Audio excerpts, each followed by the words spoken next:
아내를 데리고 간 평범한 병원 진료가 상상도 못할 악몽의 시작이 될 거라고 생각해 보신 적 있습니까?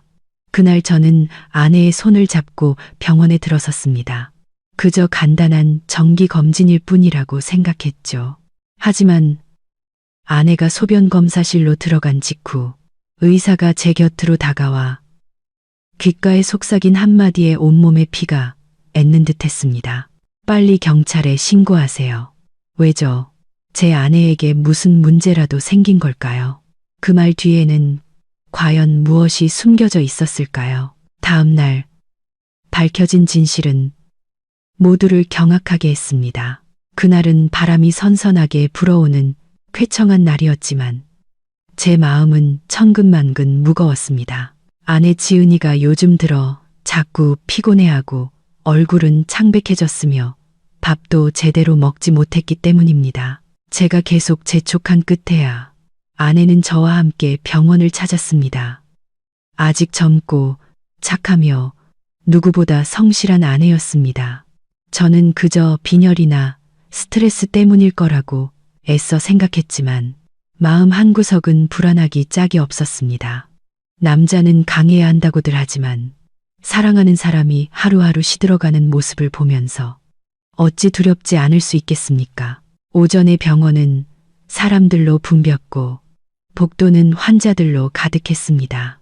지은이는 제 손을 꼭 잡았는데 그 손이 얼음장처럼 차가웠습니다. 불안한 듯 주위를 두리번거리는 아내에게 저는 내가 있잖아. 걱정 말라며 안심시켰습니다. 아내는 살짝 고개를 끄덕이며 입술을 깨물더니 검사실로 들어갔습니다. 저는 밖에서 초조하게 기다렸습니다. 환자를 호명하는 방송 소리와 코를 찌르는 소독약 냄새가 제 심장을 더욱 세차게 두드렸습니다. 부디 아무 이상 없이 저 골목 어귀에 있는 우리의 작은 보금자리로 돌아갈 수 있기만을 바랐습니다. 제가 의자에 앉아 있을 때 하얀 가운을 입은 중년의 의사가 나왔습니다. 그는 주위를 둘러보더니 제게 시선을 고정했습니다. 의사는 제게 다가와 귓가에 대고 나지막이 하지만 단호하게 속삭였습니다. 빨리 경찰에 신고하세요. 저는 제가 잘못 들었나 싶어 온몸이 굳었습니다. 제 입에서 질문이 터져 나왔습니다. 네? 뭐라고 하셨습니까? 경찰이라니요. 제 아내랑 무슨 상관이죠? 의사는 복도를 재빨리 훑어보더니 심각한 눈빛으로 저를 한번 쳐다보고는 서둘러 자리를 떴습니다. 저는 큰 충격에 빠져 머릿속이 하얘졌습니다. 도대체 무슨 일이 벌어지고 있는 건지 이해할 수 없었습니다. 심장은 미친 듯이 뛰었고 차가운 땀이 관자놀이를 타고 흘러내렸습니다. 순식간에 온갖 끔찍한 상상이 머릿속을 스쳐 지나갔습니다. 제 아내, 여리고 착해서 평생 누구에게 원한 한 번 산 적 없는 사람인데 어째서 경찰과 관련될 일이 있단 말입니까? 혹시 의사가 심각한 병을 발견해서 당국에 알려야 하는 상황인가? 하지만 왜 그렇게 다급한 목소리로 말했을까요? 저는 당장이라도 달려가 따져 묻고 싶었지만 검사실 문은 굳게 닫혀 있었고 사용 중을 알리는 붉은 등은 여전히 켜져 있었습니다. 기다릴 수밖에 없는 매 순간이 지옥처럼 느껴졌습니다. 지은이가 검사실에서 나왔을 때 그녀의 얼굴은 평온했고 손에는 검사 용기를 들고 있었습니다. 저는 더욱 혼란스러워졌습니다. 아내를 바라보는 제 마음속에서는 형용할 수 없는 불안감이 소용돌이쳤습니다. 저는 방금 의사가 한 말을 참아 아내에게 전할 수 없었습니다. 괜한 걱정을 안겨주고 싶지 않았기 때문입니다. 저는 애써 미소를 지으며 말했습니다. 힘들었어. 물이라도 한 모금 마셔.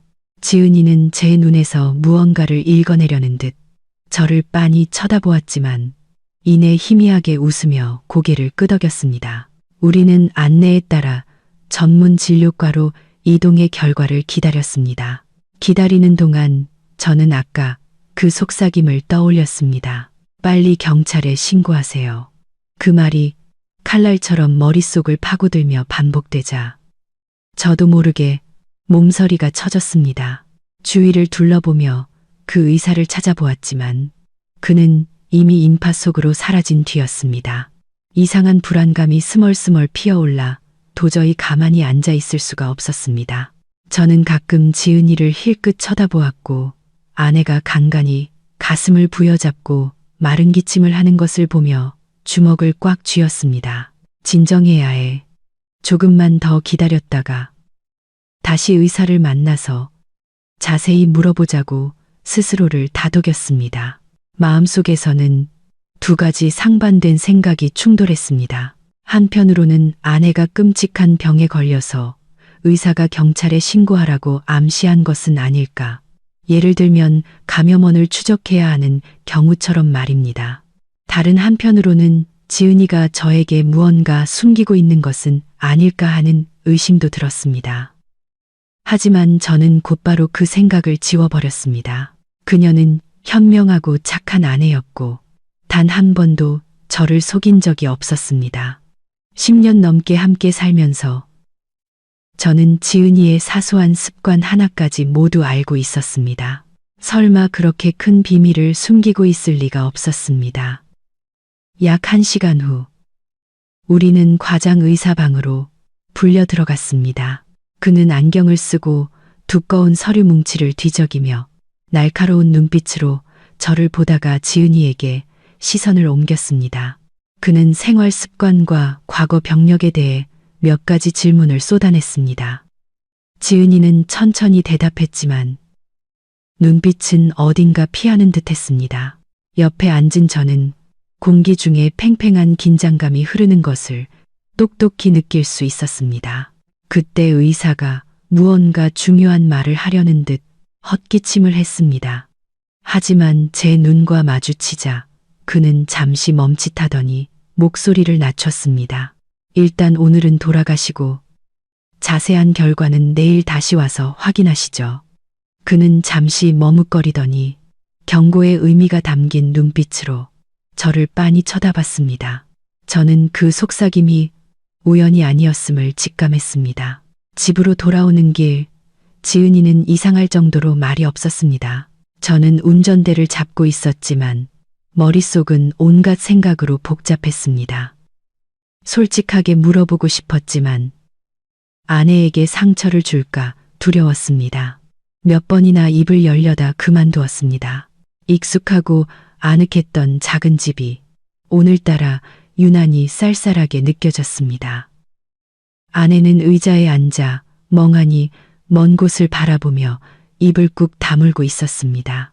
저는 저녁거리를 사온다는 핑계로 집을 나섰지만 사실은 그 의사를 다시 만나볼 희망을 품고 병원으로 돌아갔습니다. 하지만 진료관은 이미 문을 닫았고 불 꺼진 방에는 청소부 아주머니의 희미한 그림자만 보일 뿐이었습니다. 저는 납덩이처럼 무거운 마음으로 집에 돌아왔고 그날 밤은 뜬 눈으로 지새웠습니다. 지은이는 옆에서 얕은 숨을 내쉬며 누워 있었지만 저는 그녀의 어깨가 간헐적으로 떨리는 것을 알아차렸습니다. 저는 살며시 손을 얹으며 무슨 일이냐고 물으려 했지만 그녀는 등을 돌리며 나지막이 말했습니다. 아니야, 괜찮아. 어서 자. 그 목소리는 차마 말 못할 슬픔을 담은 듯 매어 있었습니다. 저는 일어나 앉아 아내의 뒷모습을 조용히 바라보았습니다. 제 마음속에서는 지금껏 느껴보지 못한 불안감이 솟아올랐습니다. 빨리 경찰에 신고하세요. 의사의 그 한마디가 저주처럼 머릿속을 끊임없이 맴돌았습니다. 다음 날 아침 저는 일찍 일어나 아내를 위해 죽을 끓이고 푹 쉬라고 당부했습니다. 제가 대신 결과를 받아오겠다고 했지만 지은이는 기어코 함께 가겠다고 고집을 부렸습니다. 보기 드물게 단호함이 서린 그녀의 눈빛에 저는 더 이상 말릴 수 없었습니다. 부부는 다시 병원으로 향했습니다. 아직 봉인된 결과지를 손에 쥐었을 때 제 심장은 요동쳤습니다. 우리는 과장 의사방으로 들어갔습니다. 그는 어제보다 훨씬 더 엄숙한 표정으로 우리를 바라보았습니다. 그는 서류를 펼치더니 날카로운 눈빛으로 저를 쳐다보았습니다. 그리고는 마치 잔잔한 호수에 돌을 던지듯 천천히 한 글자 한 글자 힘주어 말했습니다. 마음의 준비를 하셔야겠습니다. 이 진실은 법과 그리고 생명과 관련된 문제입니다. 저는 숨이 뗀는 듯 했고 눈을 크게 떴습니다. 지은이도 얼굴이 새하얗게 질려 입술을 파르르 떨었습니다. 진료실은 무서운 정적에 휩싸였습니다. 저는 제 심장이 가슴 속에서 세차게 울리는 소리와 의사가 곧 내뱉을 말이 우리의 인생을 영원히 바꿔놓을 것이라는 사실을 똑똑히 들을 수 있었습니다. 진료실의 공기는 마치 굳어버린 듯 했습니다. 벽에 걸린 시계의 초침이 똑딱거리는 소리만이 무거운 침묵 사이를 파고들었습니다. 저는 마른 침을 삼켰습니다. 머릿속에는 수백 개의 질문이 떠올랐지만 차마 입 밖으로 내뱉지 못했습니다. 과장 의사는 나지막이 한숨을 쉬었습니다.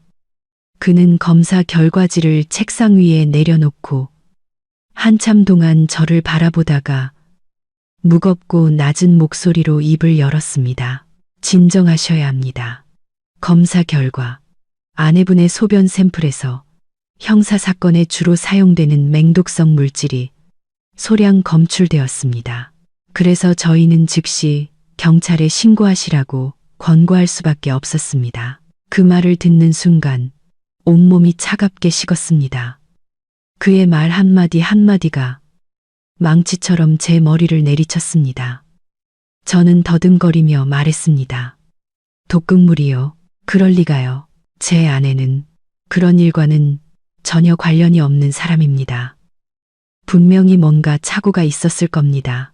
선생님, 옆에 앉아있던 지은이는 얼굴이 백지장처럼 하얘진 채 겁에 질려 눈을 동그랗게 뜨고 제 옷자락을 떨리는 손으로 꽉 붙잡았습니다. 그녀는 간신히 목소리를 냈습니다. 저는 왜 그런 건지 전혀 모르겠어요. 이상한 걸 먹거나 만진 적도 없는데 그녀의 목소리는 눈물에 잠겨 금방이라도 터져 나올 듯 했습니다. 의사는 손가락으로 책상을 톡톡 두드리며 엄격하면서도 동정심 어린 눈빛으로 말했습니다. 저희가 아주 정밀하게 검사했습니다. 이 물질은 인체에서 자연적으로 생성될 수 없습니다. 보통 누군가 음식이나 음료에 의도적으로 넣었을 때 나타나는 현상입니다. 이건 지은 씨의 건강뿐만 아니라 생명이 걸린 문제입니다. 조금만 늦었더라면 돌이킬 수 없는 결과로 이어졌을 겁니다. 그는 잠시 말을 멈추더니 목소리를 낮췄습니다.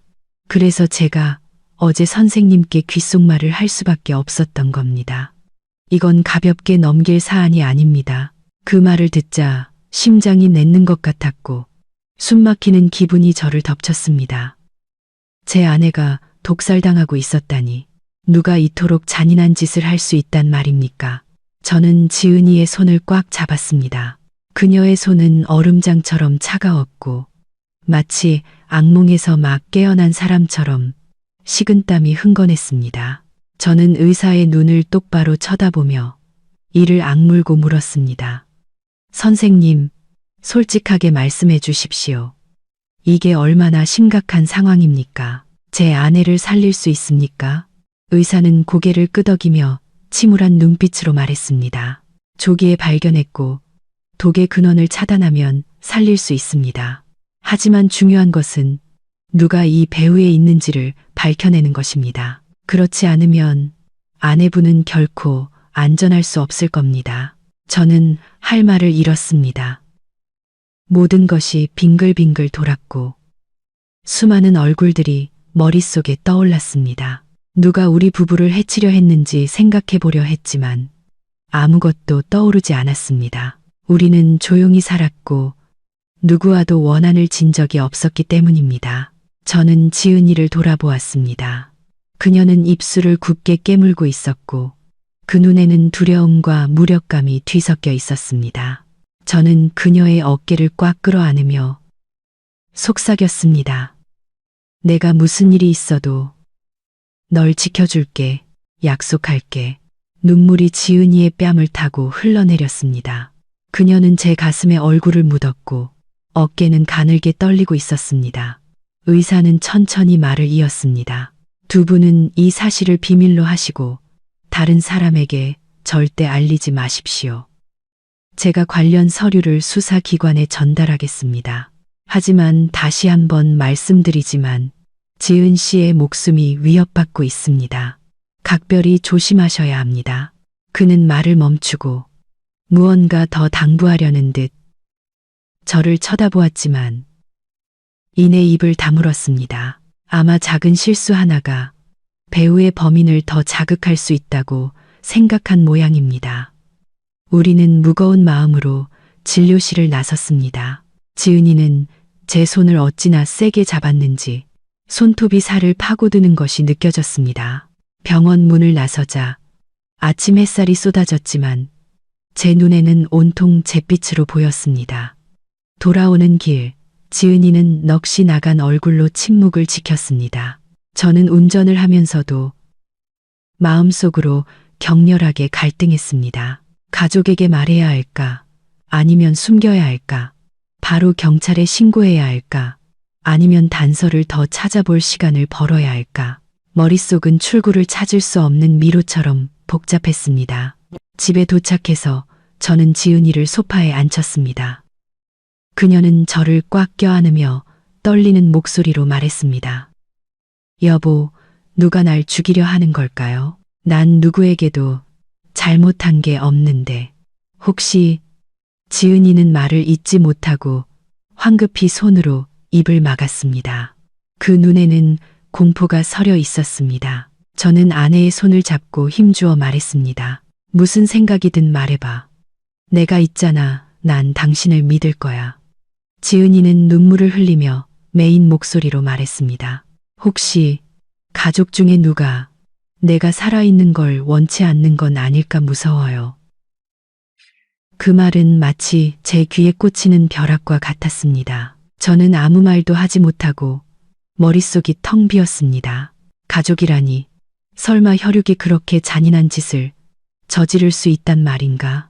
하지만 돌이켜보면 지은이는 지난 몇 년간 며느리로서 많은 서름을 겪어야 했습니다. 시어머니인 박 여사님은 원래 엄격한 분이라 며느리를 질책하는 일이 잦았습니다. 고향집에 내려갈 때마다 저는 지은이가 묵묵히 모진 말을 견디는 모습을 보았습니다. 하지만 그렇다고 해서 며느리를 해치려 할 정도일까요?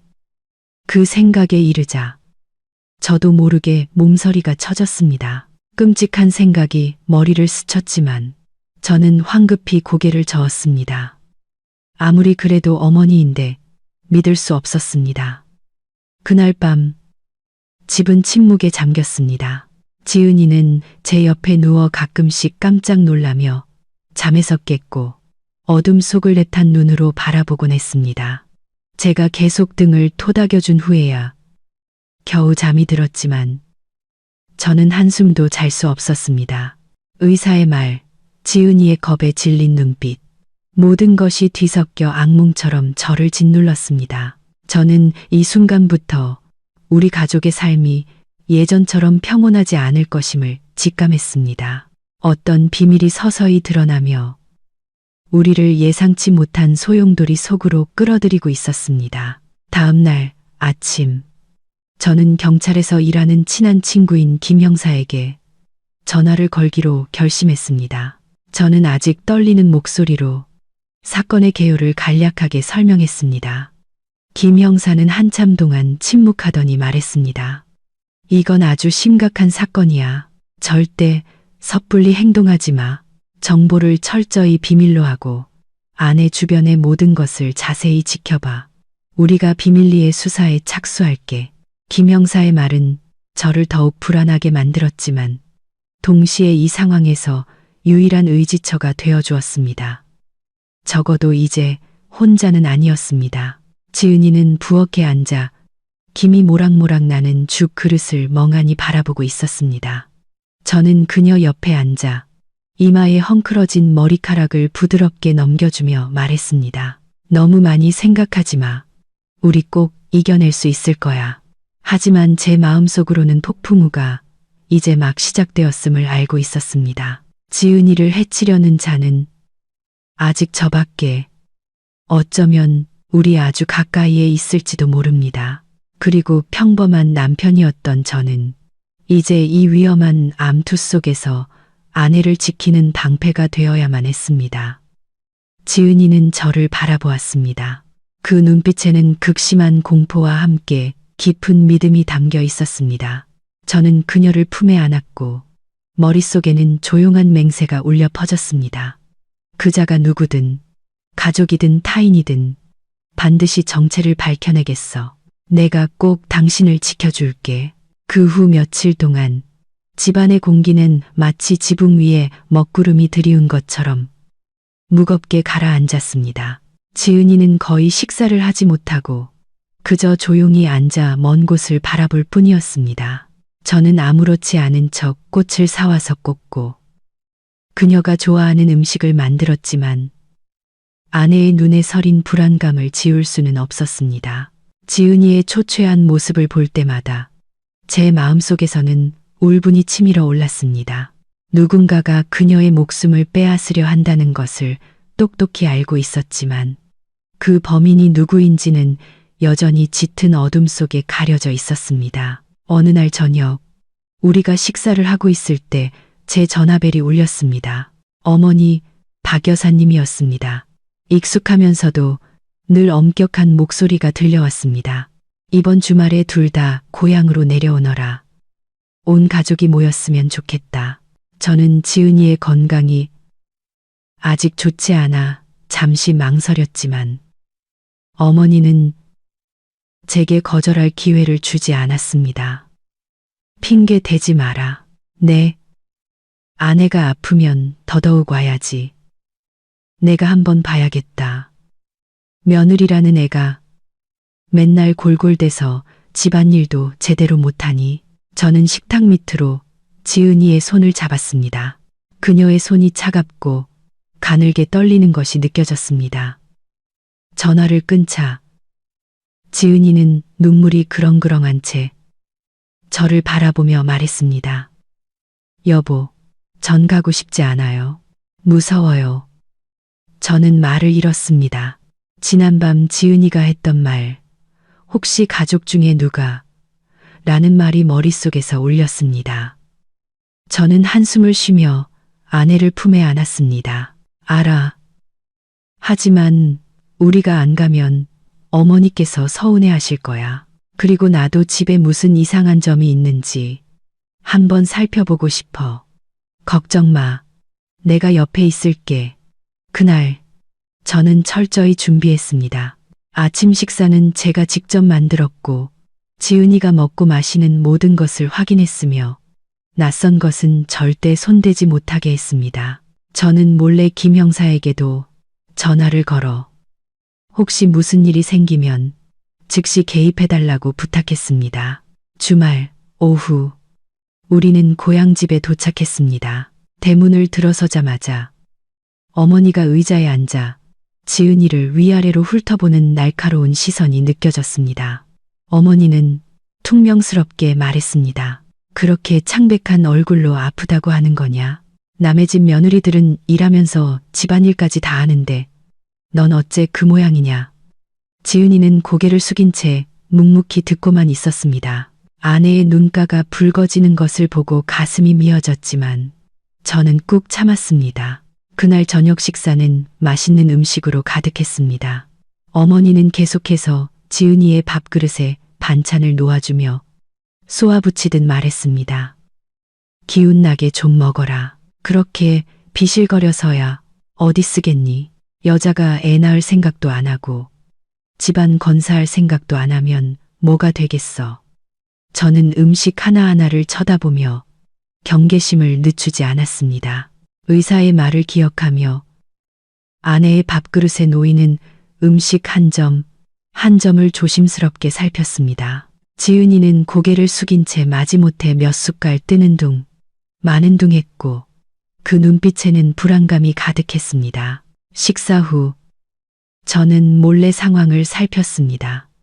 어머니가 부엌에서 유난히 오래 머무는 것을 발견했습니다. 작은 양념병을 든 손이 주머니 속으로 황급히 들어가는 것을 보고 제 심장은 세차게 뛰기 시작했습니다. 그 모습에 끔찍한 생각이 머리를 스쳤습니다. 정말 어머니가 범인일까? 하지만 저는 곧 이성을 되찾고 섣부른 판단은 금물이라고 스스로를 다독였습니다. 어떻게든 제 어머니인데 증거도 없이 눈으로 본 것만 믿을 수는 없었습니다. 그날 밤 모두가 잠든 후 저와 지은이는 옛날 방에 나란히 누웠습니다. 지은이는 벽을 향해 돌아누운 채 가늘게 떨리는 목소리로 말했습니다. 여보, 어머님 눈빛이 너무 이상해요. 마치 저를 뼛속까지 미워하는 것 같아요. 만약 정말 어머님이 저를 해치려 하신 거라면 그녀는 말을 잇지 못하고 눈물을 터뜨렸습니다. 저는 아내를 꽉 껴안으며 메인 목소리로 말했습니다. 알아. 하지만 날 믿어줘. 아무도 널 해치지 못하게 할 거야. 그게 설령 어머니라 할지라도. 그 말을 내뱉는 제 가슴은 찢어질 듯 아팠습니다. 제가 이런 말을 하게 될 날이 올 거라고는 상상도 못했습니다. 다음 날 아침, 지은이가 텐마루에 앉아 있을 때 저는 정원을 산책하는 척했습니다. 우연히 어머니가 이웃집 아주머니와 나누는 대화를 엿듣게 되었습니다. 저 며느리는 약해 빠져서 아무짝에도 쓸모가 없어. 내가 다른 며느리를 얻었으면 속이 편했을 텐데 맨날 아프다고 앓는 소리나 하고 귀찮아 죽겠어. 저는 그 자리에 얼어붙었습니다. 심장이 조여드는 것 같았습니다. 그 말은 단순한 불평이 아니었습니다. 어머니의 목소리에는 뚜렷한 경멸이 담겨 있었습니다. 방으로 돌아오니 지은이가 조용히 옷을 개고 있었습니다. 그녀는 저를 올려다 보았는데 붉어진 눈가로 나지막이 말했습니다. 여보, 저 더 이상 여기 있으면 안 될 것 같아요. 제가 이 집에서 쓸모없는 존재처럼 느껴져요. 저는 황급히 아내를 껴안으며 메인 목소리로 말했습니다. 그런 말 마. 당신은 내 아내고 내가 세상에서 가장 사랑하는 사람이야. 온 세상이 당신에게 등을 돌려도 난 절대 당신을 버리지 않아. 말을 마친 저는 그녀의 어깨를 꽉 쥐었습니다. 제 마음속에서는 거친 파도가 일었습니다. 저는 의사의 경고가 단순한 의학적 조언이 아니라 가장 가까운 사람으로부터 오는 예측 불가능한 위험을 암시하는 것이었음을 믿기 시작했습니다. 도시로 돌아온 날, 저는 더욱 경계심을 늦추지 않았습니다. 집안의 모든 것은 제가 지은이를 위해 준비했습니다. 식사부터 물 한 잔까지, 심지어 부엌과 거실에 작은 카메라까지 설치했습니다. 김 형사가 전화를 걸어 당부했습니다. 잘하고 있어. 의심스러운 건 뭐든 증거로 남겨둬. 우리가 곧 움직일 테니 넌 침착해야 해. 그날 저녁 카메라 영상을 돌려보던 저는 이상한 점을 발견했습니다. 고향집에서 어머니가 들고 있던 그 양념병이 어머니가 우리 부부에게 보내주신 짐꾸러미 안에도 들어 있었습니다. 어머니는 지은이 몸보신하라고 직접 담근 장이라며 먹으라고 하셨습니다. 저도 모르게 몸서리가 쳐졌고 마음속에서는 강한 의심이 솟구쳤습니다. 저는 감히 지은이에게 그것을 먹일 수 없었고 조용히 찬장 깊숙한 곳에 넣어둔 뒤 내일 김 형사에게 가져가 검사를 의뢰하기로 마음먹었습니다. 저는 밤새 잠을 이루지 못하고 옆에서 잠든 지은이를 조용히 바라보았습니다. 노란 불빛이 그녀의 수척한 얼굴을 비추자 제 가슴은 저며왔습니다. 저는 속으로 맹세했습니다. 어머니, 만약 정말 어머니시라면 마음이 너무 아프겠지만 저는 어떤 대가를 치르더라도 지은이를 지켜야 합니다. 제 마음속에서는 이 진실이 제가 상상했던 것보다 훨씬 더 잔인한 비밀을 드러낼 것이라는 예감이 들었습니다. 그리고 그 비밀이 터져 나오는 순간 모든 것은 예전과 같지 않을 것이었습니다. 다음 날 아침, 저는 평소보다 일찍 일어났습니다. 밤새 뒤척이며 겨우 몇 분 눈을 붙였을 뿐 머릿속은 어머니가 주신 그 양념병 생각으로 가득했습니다. 그 작은 병이 이제 제 심장을 짓누르는 거대한 짐이 되어버렸습니다. 아직 잠들어 있는 지은이를 보니 숨소리는 평온했지만 얼굴에는 여전히 피로감이 남아 있었습니다. 제 마음이 아려왔습니다. 저는 아내의 헝클어진 머리카락을 부드럽게 쓸어 넘기며 약속하듯 속삭였습니다. 내가 진실을 밝혀낼게. 걱정하지 마. 저는 조심스럽게 그 병을 가방에 넣고 급한 일이 생겼다는 핑계를 대고 밖으로 나갔습니다. 길을 가면서 김 형사에게 전화를 걸었습니다. 다급한 목소리였습니다. 자네가 급히 확인해줘야 할 게 있어. 이게 아마 의사가 말했던 독의 출처일지도 몰라. 김 형사는 제 말을 듣고 즉시 자기 부서의 실험실에서 만나자고 했습니다. 제가 도착했을 때 김 형사는 이미 기다리고 있었습니다. 그의 심각한 표정은 평소의 쾌활한 모습과는 달랐습니다. 저는 여전히 떨리는 손으로 양념병을 건넸습니다. 김 형사는 장갑을 끼고 병 뚜껑을 열어 냄새를 맡아보더니 즉시 미간을 찌푸렸습니다. 이상한 냄새가 나. 이건 그냥 평범한 양념이 아니야. 그는 즉시 샘플을 검사실로 보냈습니다. 기다리는 동안 우리 둘은 말없이 마주 앉아 있었습니다. 시간은 느리게 흘렀고 1분이 1시간처럼 느껴졌습니다. 마침내 결과가 나왔습니다. 김 형사는 종이를 들고 읽더니 책상에 세게 내려놓으며 긴장된 눈빛으로 저를 쳐다보았습니다. 병 안에서 맹독성 화합물의 흔적이 검출됐어. 바로 이것 때문에 자네 아내가 중독된 거야. 제 심장은 누군가 꽉 움켜쥔 듯 했고 식은땀이 비오듯 흘렀습니다. 저는 제 귀를 믿을 수 없어 얼어붙었습니다. 그렇다면 이 양념병이 원인이었다는 말인가? 그리고 이 병은 제 어머니가 직접 주신 것이었다. 머리가 어지러웠고 눈앞의 모든 것이 흐릿해졌습니다. 저는 목구멍에 걸린 울음을 간신히 삼키며 갈라진 목소리로 물었습니다. 김 형사, 확실한가? 뭔가 착오가 있을 수도 있지 않나?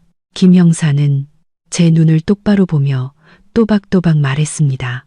이 결과는 틀릴 수 없어. 하지만 넌 정말 침착해야 해. 아직 누구라고 단정 지을 순 없어. 명확한 조사가 필요해. 알아들었나? 지은이에게는 절대 알리지 마.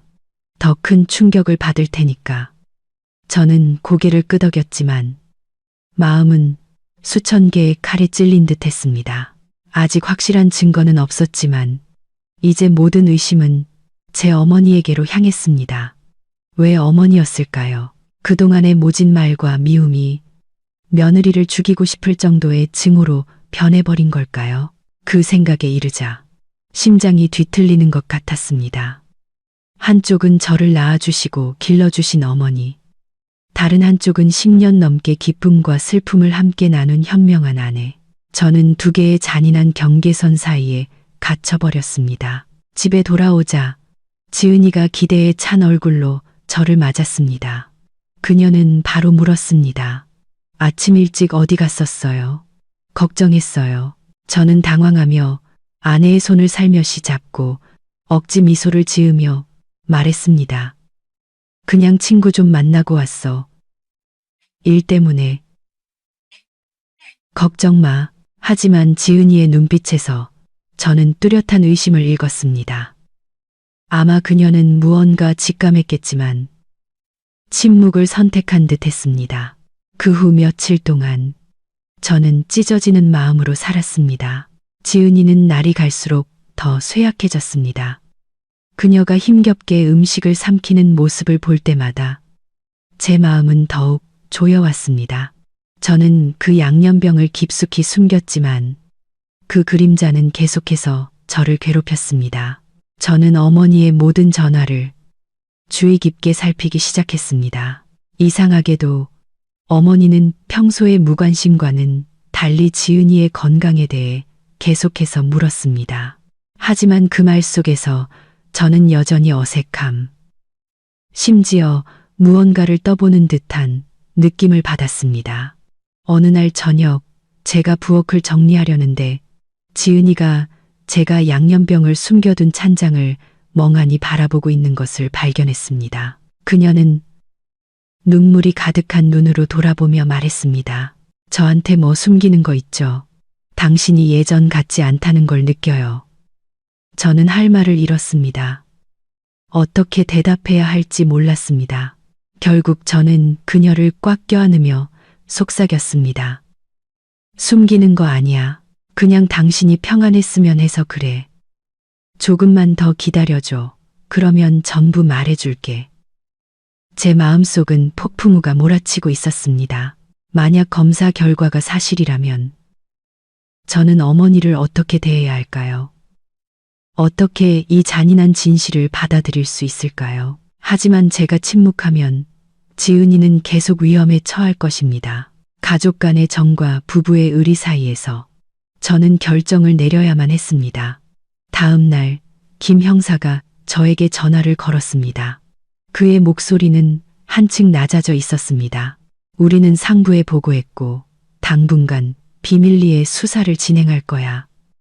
너와 아내는 각별히 조심해야 해. 하지만 명심해.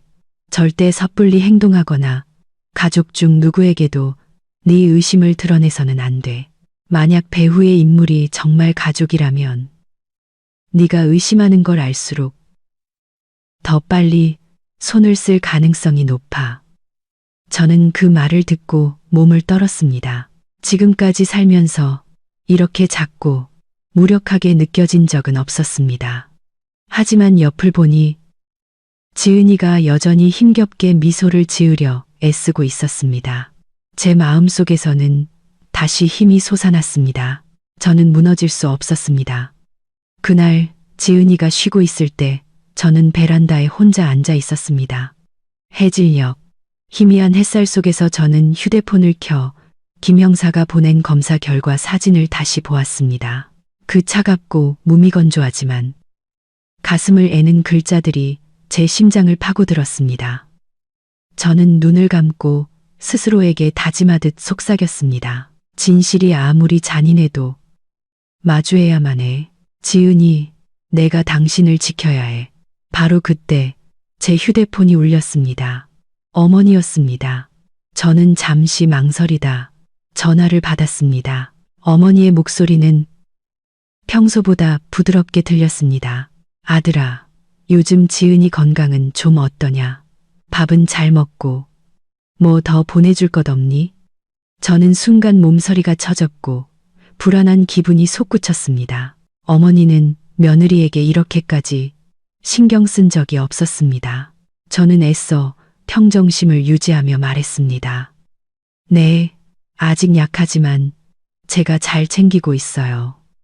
어머니, 힘드시게 안 그러셔도 돼요. 어머니는 잠시 침묵하더니 작게 웃었습니다. 그래, 잘 챙겨라. 하지만 기억해. 밥 잘 챙겨 먹고 저번에 준 양념도 꼭 챙겨 먹어라. 그거 몸에 좋은 거다. 그 말을 듣는 순간 온몸에 소름이 돋았습니다. 저는 몸이 굳었고 휴대폰을 쥔 손에 힘이 들어갔습니다. 어머니의 그 말은 오랫동안 제 마음속에 있던 의심을 확신시켜주는 한 자루의 칼과 같았습니다. 저는 애써 짧게 대답했습니다. 네, 기억하고 있어요. 그리고 황급히 전화를 끊었습니다. 차가운 땀이 등을 타고 흘렀습니다. 저는 의자에 주저앉았습니다. 심장이 터질 것처럼 뛰었습니다. 그렇다면 저는 지금 제 인생에서 가장 고통스러운 진실을 마주하고 있는 걸까요? 제 머릿속에는 단 하나의 질문만이 맴돌았습니다. 만약 지은이를 해치려는 사람이 정말 어머니라면 나는 어떻게 해야 하는가? 어머니와의 통화 후 저는 한참 동안 멍하니 앉아 있었습니다. 손은 여전히 떨리고 있었습니다. 어머니의 말, 저번에 준 양념 잊지 마라. 는 말이 마치 죽음을 알리는 종소리처럼 머릿속에서 계속 울렸습니다. 김 형사의 검사 결과가 아니었다면 저는 아마 모든 의심을 떨쳐버리고 그저 평범한 관심이라고 생각했을지도 모릅니다. 하지만 이제 어머니의 모든 말과 행동이 제 심장을 찌르는 가시처럼 느껴졌습니다. 그날 저녁, 지은이는 제 넋 나간 모습을 눈치챘습니다. 그녀는 제 옆에 앉아 제 눈을 깊이 들여다보았습니다. 저한테 뭐 숨기는 거 있죠? 모든 게 너무 위험하게 느껴져요. 솔직하게 말해주세요. 저를 해치려는 사람이 누구예요? 저는 차마 대답할 용기가 나지 않았습니다. 아내가 어머니라고 부르는 바로 제 친어머니가 가장 유력한 용의자라고 어떻게 말할 수 있겠습니까? 그 말을 하는 것은 아내의 믿음을 산산조각 내고 마음의 상처를 더욱 깊게 만드는 것과 같았습니다. 저는 그저 그녀를 꽉 껴안으며 나지막이 속삭였습니다. 아직 확실히는 몰라. 하지만 날 믿어줄 수 있겠어? 내가 반드시 당신을 지켜줄게. 지은이는 침묵했지만 뜨거운 눈물이 제 어깨를 적시는 것이 느껴졌습니다. 그녀는 더 이상 묻지 않았지만 그 눈빛은 더욱 불안해 보였습니다. 저는 그 침묵이 곧 상처라는 것을 알았습니다. 다음 며칠 동안 저는 그 어느 때보다 더 경계했습니다. 집문을 철저히 잠그고 배달되는 모든 물건을 확인했으며 출처가 불분명한 것은 지은이가 절대 손대지 못하게 했습니다. 지은이는 날이 갈수록 더 수척해졌고 눈은 차랬으며 입술은 창백했습니다.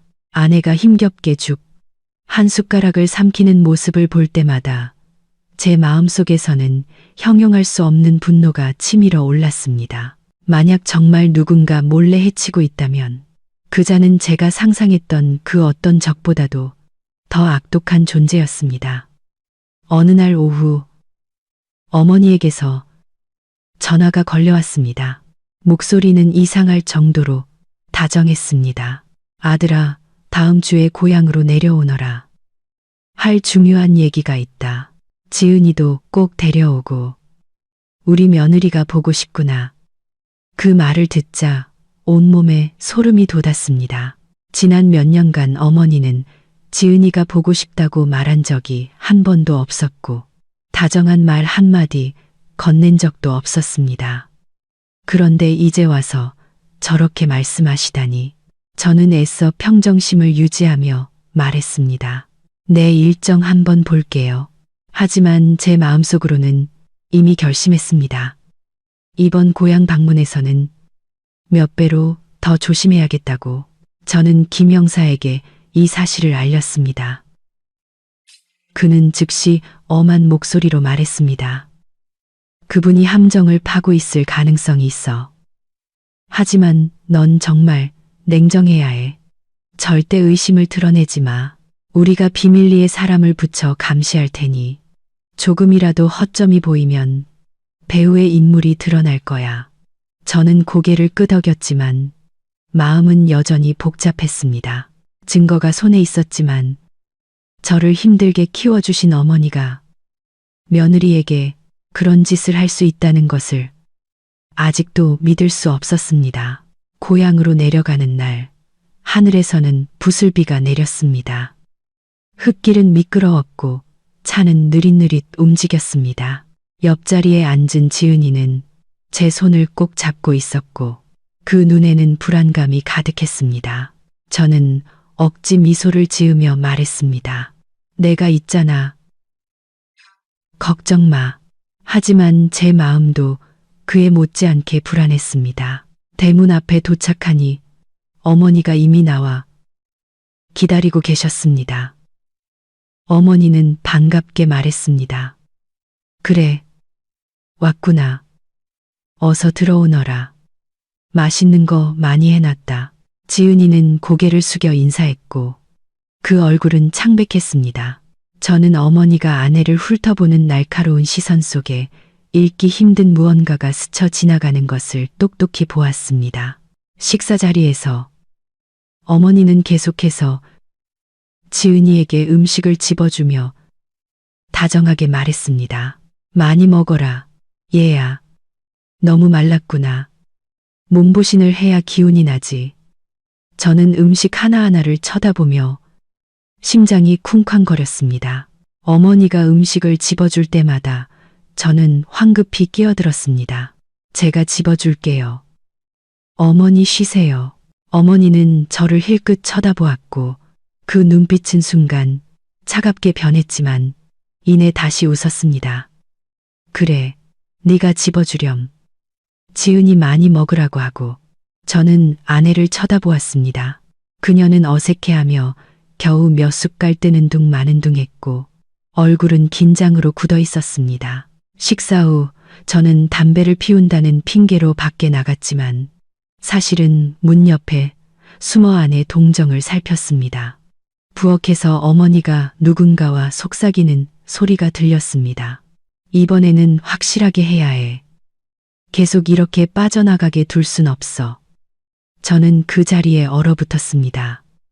피가 머리로 쏠리는 것 같았습니다. 어머니는 누구에 대해 말하고 있는 걸까요? 지은이일까요? 저는 당장이라도 뛰어들어가 따져 묻고 싶었지만 이성이 저를 붙잡았습니다. 제가 섣불리 행동하면 모든 것이 틀어지고 배우의 인물은 더욱 경계할 것입니다. 저는 심호흡을 하고 아무 일 없다는 듯이 방으로 돌아갔습니다. 그날 밤 지은이는 또 잠을 설쳤습니다. 그녀는 제 손을 꼭 잡고 속삭였습니다. 여보, 어머님 눈빛이 너무 이상해요. 너무 무서워요. 저는 아내의 머리카락을 부드럽게 쓸어주며 달랬습니다. 알아. 하지만 걱정 마. 내가 혼자 두지 않을게. 무슨 일이 생기면 내가 막아줄게. 지은이는 제 가슴에 얼굴을 묻고 다음 날 아침 저는 우연히 어머니가 부엌에 양념병에 하얀 가루 봉지를 몰래 넣는 것을 보았습니다. 저는 멀리서 그 광경을 지켜보며 심장이 터져 나올 것 같았습니다. 그 장면은 제 마음속에 남아있던 희미한 믿음의 끈을 끊어버리는 마지막 칼날과 같았습니다. 하지만 저는 여전히 아무것도 모르는 척 조용히 방으로 들어가 머릿속으로 계획을 세웠습니다. 저는 이제 김 형사와 함께 모든 것을 밝혀야 할 때가 왔음을 알았습니다. 그날 점심, 저는 몰래 김 형사에게 문자를 보냈습니다. 오늘 밤 준비해줘. 어머니를 덫으로 유인할게. 확실한 증거가 필요해. 그는 짧게 답장을 보냈습니다. 알겠다. 우리가 도착해 있을게. 저는 심호흡을 하며 평정심을 되찾으려 애썼습니다. 잠 못 들어 붉어진 눈으로 누워있는 지은이를 보니 제 마음은 다시 한번 굳건해졌습니다. 아무리 고통스럽더라도 저는 진실을 밝혀야만 했습니다. 저녁이 되자 집안은 희미한 노란 불빛에 잠겼습니다. 어머니는 저녁상을 차리고 온 가족을 불렀습니다. 저는 조용히 어머니의 행동 하나하나를 관찰했습니다. 어머니가 지은이에게 국그릇을 건넬 때 그 손은 미세하게 떨렸지만 눈에는 이상한 빛이 감돌았습니다. 저는 재빨리 그릇을 가로채며 억지 미소를 지었습니다. 제가 지은이한테 떠줄게요. 어머니는 순간 멈칫했지만 이내 의미심장한 미소를 지었습니다. 그래, 아들 녀석이 아내를 챙기니 이보다 더 좋은 게 어디 있겠니? 저는 어머니의 눈을 깊이 들여다보았습니다.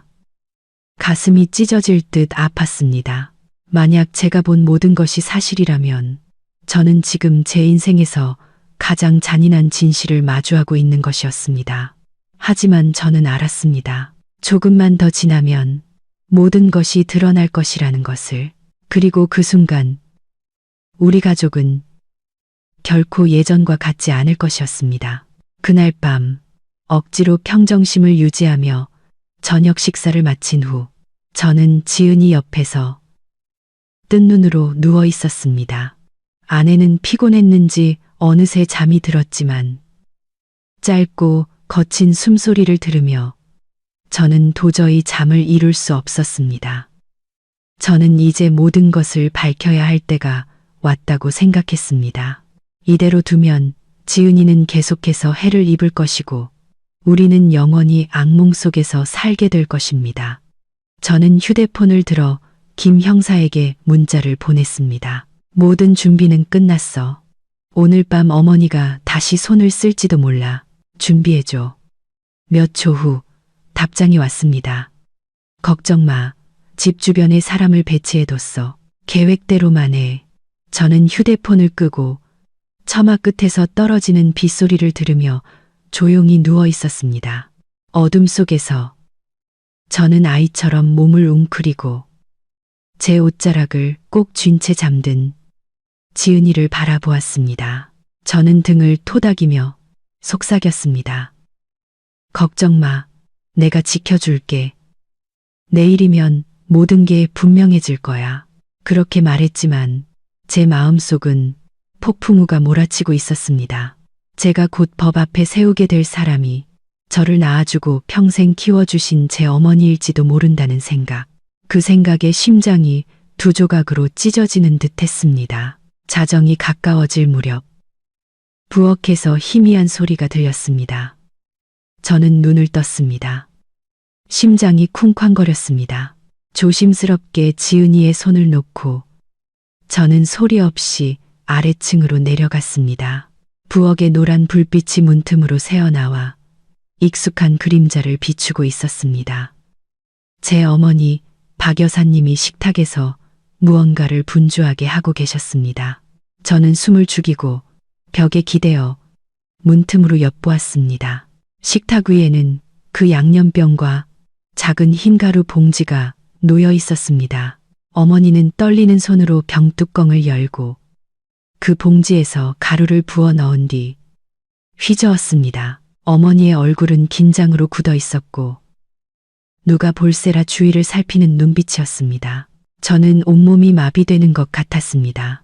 모든 것이 무너져 내렸습니다. 그 광경을 목격한 제 심장은 터져버릴 것 같았습니다. 그동안 품었던 희미한 희망, 모든 것이 오해일 거라는 믿음이 이제 잿더미가 되어 사라졌습니다. 하지만 저는 필사적으로 감정을 억눌렀습니다. 지금 한 걸음이라도 잘못 내디디면 모든 것이 수포로 돌아갈 것이기 때문입니다. 저는 문 쪽을 향해 손짓했습니다. 바로 그 순간 사복을 입은 김 형사와 두 명의 동료가 안으로 들어와 순식간에 상황을 제압했습니다. 박 여사님, 경찰입니다. 현장을 그대로 보존해 주십시오. 김 형사의 또렷한 목소리가 울려 퍼졌습니다. 어머니는 얼어붙었고 손에 들고 있던 병이 쨍 소리를 내며 식탁 위로 떨어졌습니다. 어머니의 얼굴은 새하얗게 질렸고 입술은 파르르 떨렸습니다. 당신들 무슨 소리 하는 거예요? 난 그냥 요리하고 있었을 뿐이라고요. 김 형사는 증거물인 흰가루 봉지를 가리키며 엄하게 말했습니다. 저희는 전부터 감시하고 있었습니다. 감정 결과 이것은 맹독성 물질입니다. 여사님은 묵비권을 행사할 권리가 있으며 하시는 모든 말은 조사에 기록될 것입니다. 저는 돌처럼 굳어서 있었습니다.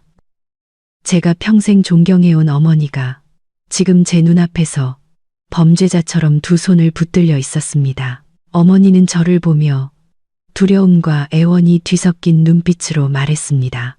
아들아, 아들아, 엄마 말 좀 들어봐. 어머니의 목소리는 메어 나왔지만 저는 뒷걸음질 칠 수밖에 없었습니다. 머릿속이 혼란스러워 한마디도 할 수 없었습니다. 소란에 잠이 깬 지은이가 내려왔다가 그 광경을 보고는 경악했습니다. 그 눈에는 공포가 가득했습니다. 어머님, 지은이는 외치며 눈물을 쏟아냈습니다. 어머니는 울음을 터뜨리며 형사들의 손에서 벗어나려 애쓰며 소리쳤습니다. 난 널 해치려던 게 아니야. 난 그리고는 더 이상 말을 잇지 못하고 오열했습니다.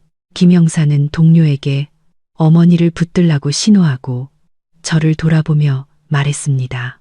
이건 시작일 뿐이야. 철저히 조사하겠지만 진실은 서서히 드러나고 있어. 마음의 준비를 해. 저는 의자에 주저앉아 머리를 감쌌습니다. 어머니의 울음소리, 지은이의 흐느낌, 그리고 제 심장이 쿵쾅거리는 소리로 집안은 아수라장이 되었습니다. 제가 이런 상황에 처하게 될 날이 올 거라고는 상상도 못했습니다. 한쪽은 매일 독극물에 중독되어 가던 아내, 다른 한쪽은 저를 낳아주신 어머니이자 이제는 용의자가 된 사람. 그 고통은 제 심장을 갈기갈기 찢는 듯 했습니다. 현장에서 조서를 작성한 후 경찰은 일단 어머니를 경찰서로 연행했습니다. 떠나기 전 어머니는 저를 돌아보며 절망에 찬 눈으로 말했습니다. 엄마를 믿어야 한다. 아들아, 난 정말 네 아내를 해치려던 게 아니야. 그 말이 제 마음을 후벼 팠습니다. 저는 멀어지는 어머니의 뒷모습을 보며 눈물이 터져 나오려는 것을 억지로 참았습니다. 문이 닫히자 집안은 무서운 침묵에 잠겼습니다. 지은이는 의자에 주저앉아 떨리는 손으로 메인 목소리로 말했습니다. 여보, 믿고 싶지 않지만 모든 게 너무 명확해요. 저는 아내를 껴안았습니다. 마음은 찢어질 듯 했지만 말했습니다. 나도 믿고 싶지 않아. 하지만 이것만은 기억해줘. 진실이 어떻든 내가 당신을 지킬 거야. 당신이 나에게 가장 중요한 사람이니까. 지은이는 제 가슴에 얼굴을 묻고 서럽게 울었습니다. 그날 밤 저와 지은이는 서로에게 기댄 채 한숨도 자지 못했습니다. 둘은 말없이 밖의 어둠을 바라보며 추적추적 내리는 빗소리를 들었습니다. 마음은 돌덩이처럼 무거웠습니다. 저는 이 순간부터 우리 가족이 영원히 변해버렸다는 것을 알았습니다. 다음 날 아침, 김 형사는 저를 경찰서로 불러 진술을 받았습니다. 그는 조사 과정에서 어머니가 평소에 보내주시던 음식 꾸러미 일부에서도 독극물의 흔적을 발견했다고 말했습니다. 그것은 의심을 더욱 굳히는 증거였습니다. 하지만 김 형사는 제게 당부했습니다. 섣불리 결론 내리지 마. 때로는 배우의 인물이 네 어머니를 이용했거나 어머니가 사온 음식에 독을 탔을 수도 있어. 모든 가능성은 열려 있어. 김 형사의 말에 저는 정신이 번쩍 들었습니다. 어쩌면 제가 본 모든 것이 누군가 어머니를 범인으로 몰기 위해 꾸민 함정일지도 모른다는 생각. 그 생각이 스치자 저는 더 이상 지켜보고만 있을 수 없었습니다. 저는 그 잔혹함의 끝에 있는 진실을 찾아야만 했습니다. 그날 저녁, 지은이는 멍한 눈으로 제 옆에 앉아 있었습니다. 그녀는 나지막이 말했습니다. 여보, 만약 정말 어머니가 배후에 계신 거라면 당신이 얼마나 고통스러울지 알아요. 당신을 원망하지 않아요. 그저 모든 게 빨리 밝혀져서 우리가 평온하게 살 수 있기만을 바랄 뿐이에요. 저는 아내의 손을 꽉 잡고 당신이 더 이상 고통받게 두지 않을 거야. 그리고 어머니를 포함한 그 누구도 이 어두운 진실의 희생양이 되게 두지 않을 거야. 어떤 대가를 치르더라도 모든 걸 밝혀낼 거야. 제 마음속에 새로운 결심이 섰습니다. 눈앞의 진실은 아직 어둠 속에 잠겨 있었습니다. 그리고 저는 그 빛을 찾아가는 길이 고통으로 가득할 것을 알았지만 멈출 수 없었습니다. 다음 날 아침, 저는 김 형사의 연락을 받고 경찰서로 향했습니다. 마음은 여전히 고통과 희망 사이에서 혼란스러웠습니다. 제가 어제 목격한 모든 것이 절대적인 진실이 아니기를, 제가 아직 보지 못한 다른 구석이 있기를 간절히 바랐습니다. 김 형사의 사무실에 들어서자 그는 서류를 검토하며 깊은 생각에 잠겨 있었습니다. 저를 보더니 고개를 끄덕였습니다. 앉아. 지금 당장 들어야 할 이야기가 있어. 저는 긴장으로 손발이 떨렸습니다. 김 형사는 제게 어머니의 초기 진술서를 건넸습니다. 저는 한 줄 한 줄 뚫어지게 읽었습니다. 진술서에서 어머니는 자신이 양념병에 흰 가루를 넣은 것은 인정했지만 그것이 독극물인 줄은 전혀 몰랐다고 한결같이 주장했습니다. 어머니는 예전부터 알던 지인이 집에 찾아와 그것이 지은이의 건강을 위한 보약이라며 며느리를 위해 음식에 넣어주라고 당부했다고 말했습니다. 그 사람은 지은이가 약한 것은 집안의 나쁜 기운 때문이며 이 약이 기운을 다스려 줄 것이라고 했다는 겁니다. 어머니는 그 말을 믿고 따랐을 뿐 자신이 이용당하고 있다는 사실은 꿈에도 몰랐다고 했습니다. 저는 진술서를 읽고 경악했습니다. 머릿속에는 수많은 질문이 떠올랐습니다. 누가 이런 끔찍한 짓을 꾸몄을까? 왜 우리 어머니에게 접근했을까? 그것이 보약이라는 믿음을 어떻게 심어주었을까? 저는 김 형사를 올려다보며 떨리는 목소리로 물었습니다. 어머니 말씀을 믿을 수 있을까요? 죄를 피하려는 거짓말일 수도 있잖아요. 김 형사는 팔짱을 끼고 엄숙한 눈빛으로 말했습니다. 아직 단정할 순 없지만 내 생각에 어머님은 그게 독극물이라는 걸 알만한 지식이 없어 보여. 의심스러운 건 그 가루를 건넨 사람이야. 어머님은 그 사람을 마른 체형에 북쪽 사투리를 쓰는 중년 여성으로 묘사했어. 갑자기 나타났다가 금방 사라지곤 했다더군. 그런 사람 아는 사람 있나? 저는 고개를 저었습니다. 머릿속이 하얘졌습니다. 그 여자는 누구일까? 왜 하필 시어머니를 이용해서 제 아내를 해치려 했을까? 어머니가 주범이 아닐 수도 있다는 생각에 마음이 조금 가벼워졌지만 동시에 등골이 오싹해졌습니다. 배우의 인물은 아직 저 밖에 어딘가에 숨어 정체를 드러내지 않고 있었습니다. 김 형사는 말을 이었습니다. 어머님 댁 찬장에서 다른 가루 봉지들도 몇 개 더 확보했어. 감정 결과 모두 같은 종류의 독극물이었어. 이건 그 여자가 여러 번 찾아왔고 사전에 준비했다는 증거야. 목표는 명백히 지은 씨야. 문제는 왜 그녀를 노렸을까 하는 거지. 김 형사의 질문이 칼날처럼 제 심장을 파고들었습니다. 왜 지은이일까? 그녀는 그저 착한 여자일 뿐. 누구와도 원한을 진 적이 없는데 저는 멍하니 앉아 기억을 더듬었습니다. 지은이는 작은 회사에서 회계사로 일했고 퇴근 후에는 집안일을 돌보는 게 전부였습니다. 친구도 적었고 교류도 많지 않았습니다. 누군가 질투심 때문에 손을 쓴 걸까? 아니면 제가 전혀 모르는 다른 비밀이 있는 걸까? 저는 무거운 마음으로 경찰서를 나섰습니다. 집에 돌아오니 지은이가 창가에 앉아 먼 곳을 바라보고 있었습니다. 저를 보더니 그녀는 급히 일어나 물었습니다.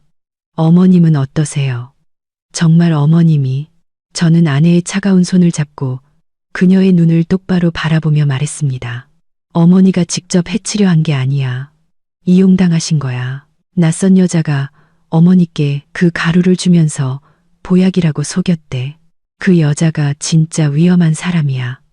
지은이는 할 말을 잃었고 입술을 달싹이며 말했습니다. 낯선 여자요. 하지만 누구죠? 전 그런 사람과 접촉한 적이 없는데 저는 아내를 품에 안고 나지막이 말했습니다. 당신을 믿어. 하지만 최근 우리 주변에 나타났던 사람이 있는지 잘 생각해 봐야 할 것 같아. 이웃이나 직장 동료 아니면 스쳐 지나간 누구라도. 지은이는 눈물을 흘리며 제 어깨에 얼굴을 묻었습니다. 목이 메어 말했습니다. 여보, 정말 무서워요. 하루하루 지날수록 낭떠러지 위에 앉아있는 기분이에요. 누군가 내 목숨을 노리는데 난 그게 누군지도 모르잖아요. 너무 무력해요. 저는 아내의 갸냘픈 어깨를 꽉 쥐었습니다. 그녀의 떨리는 숨결을 느끼며 제 마음속에서는 강한 결심이 솟아올랐습니다. 저는 아내가 단 하루라도 더 이 공포 속에서 살게 두지 않을 것입니다. 배우의 인물이 누구든 반드시 찾아낼 것입니다. 다음 날 저는 김 형사와 함께 다시 병원을 찾아 처음 저에게 귓속말을 했던 과장 의사를 만났습니다. 그는 우리에게 상세한 검사 결과 기록을 보여주었습니다. 지은이의 몸속에 있는 독극물의 양으로 보아 그것은 여러 주에 걸쳐 서서히 투입된 것으로 보였습니다. 이는 지은이가 어머니가 보내준 음식을 자주 먹거나 고향 집에 갔을 때 함께 식사했던 것과 일치했습니다.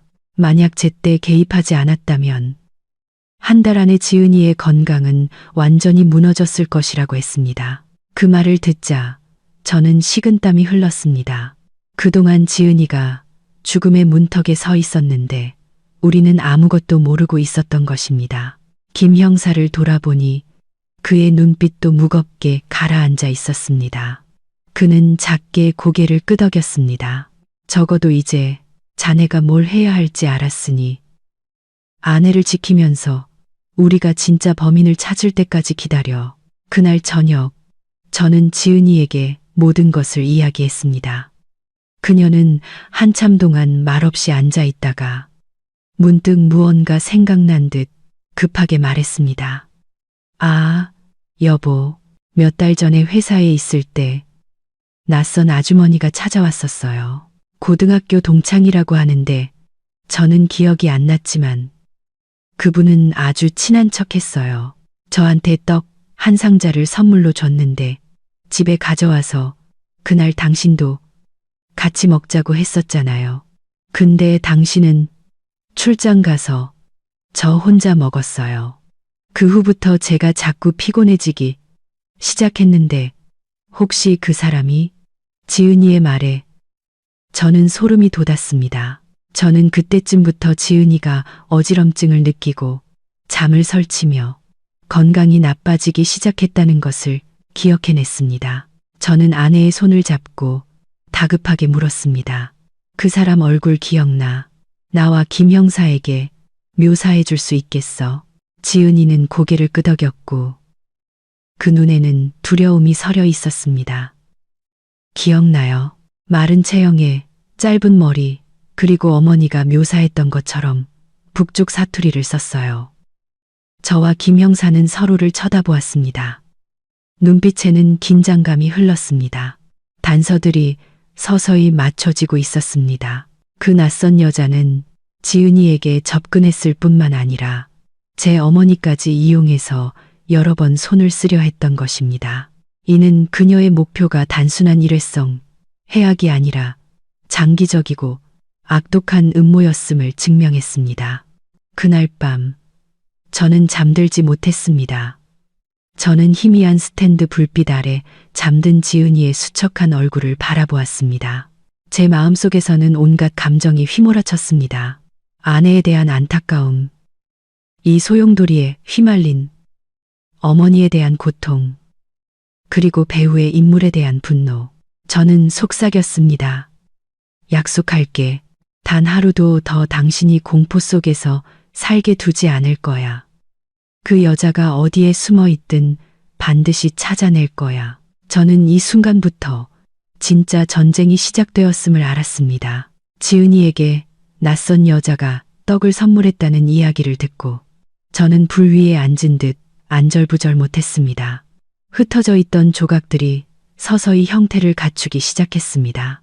어머니가 이용당했던 양념병 속 흰가루부터 지은이가 옛 친구라 자칭하는 사람에게서 떡을 받았던 일까지 모든 것이 한 방향을 가리키고 있었습니다.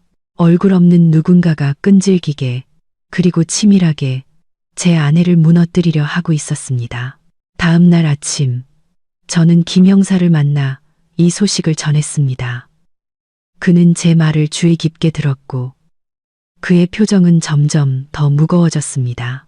제 이야기가 끝나자 그는 손가락으로 책상을 세게 두드렸습니다. 이거 알아? 지은 씨와 자네 어머님의 묘사가 완벽하게 일치해. 마른 체형, 짧은 머리, 북쪽 사투리. 이 여자는 우연히 한 번 나타난 게 아니야. 자네 아내와 어머니 모두에게 접근했어. 이건 명백한 계획이 있었다는 증거야. 저는 마른 침을 삼켰습니다. 온몸의 피가 차갑게 식는 것 같았습니다. 김 형사는 말을 이었습니다. 지은 씨의 기억을 토대로 몽타주를 작성하게 할 거야.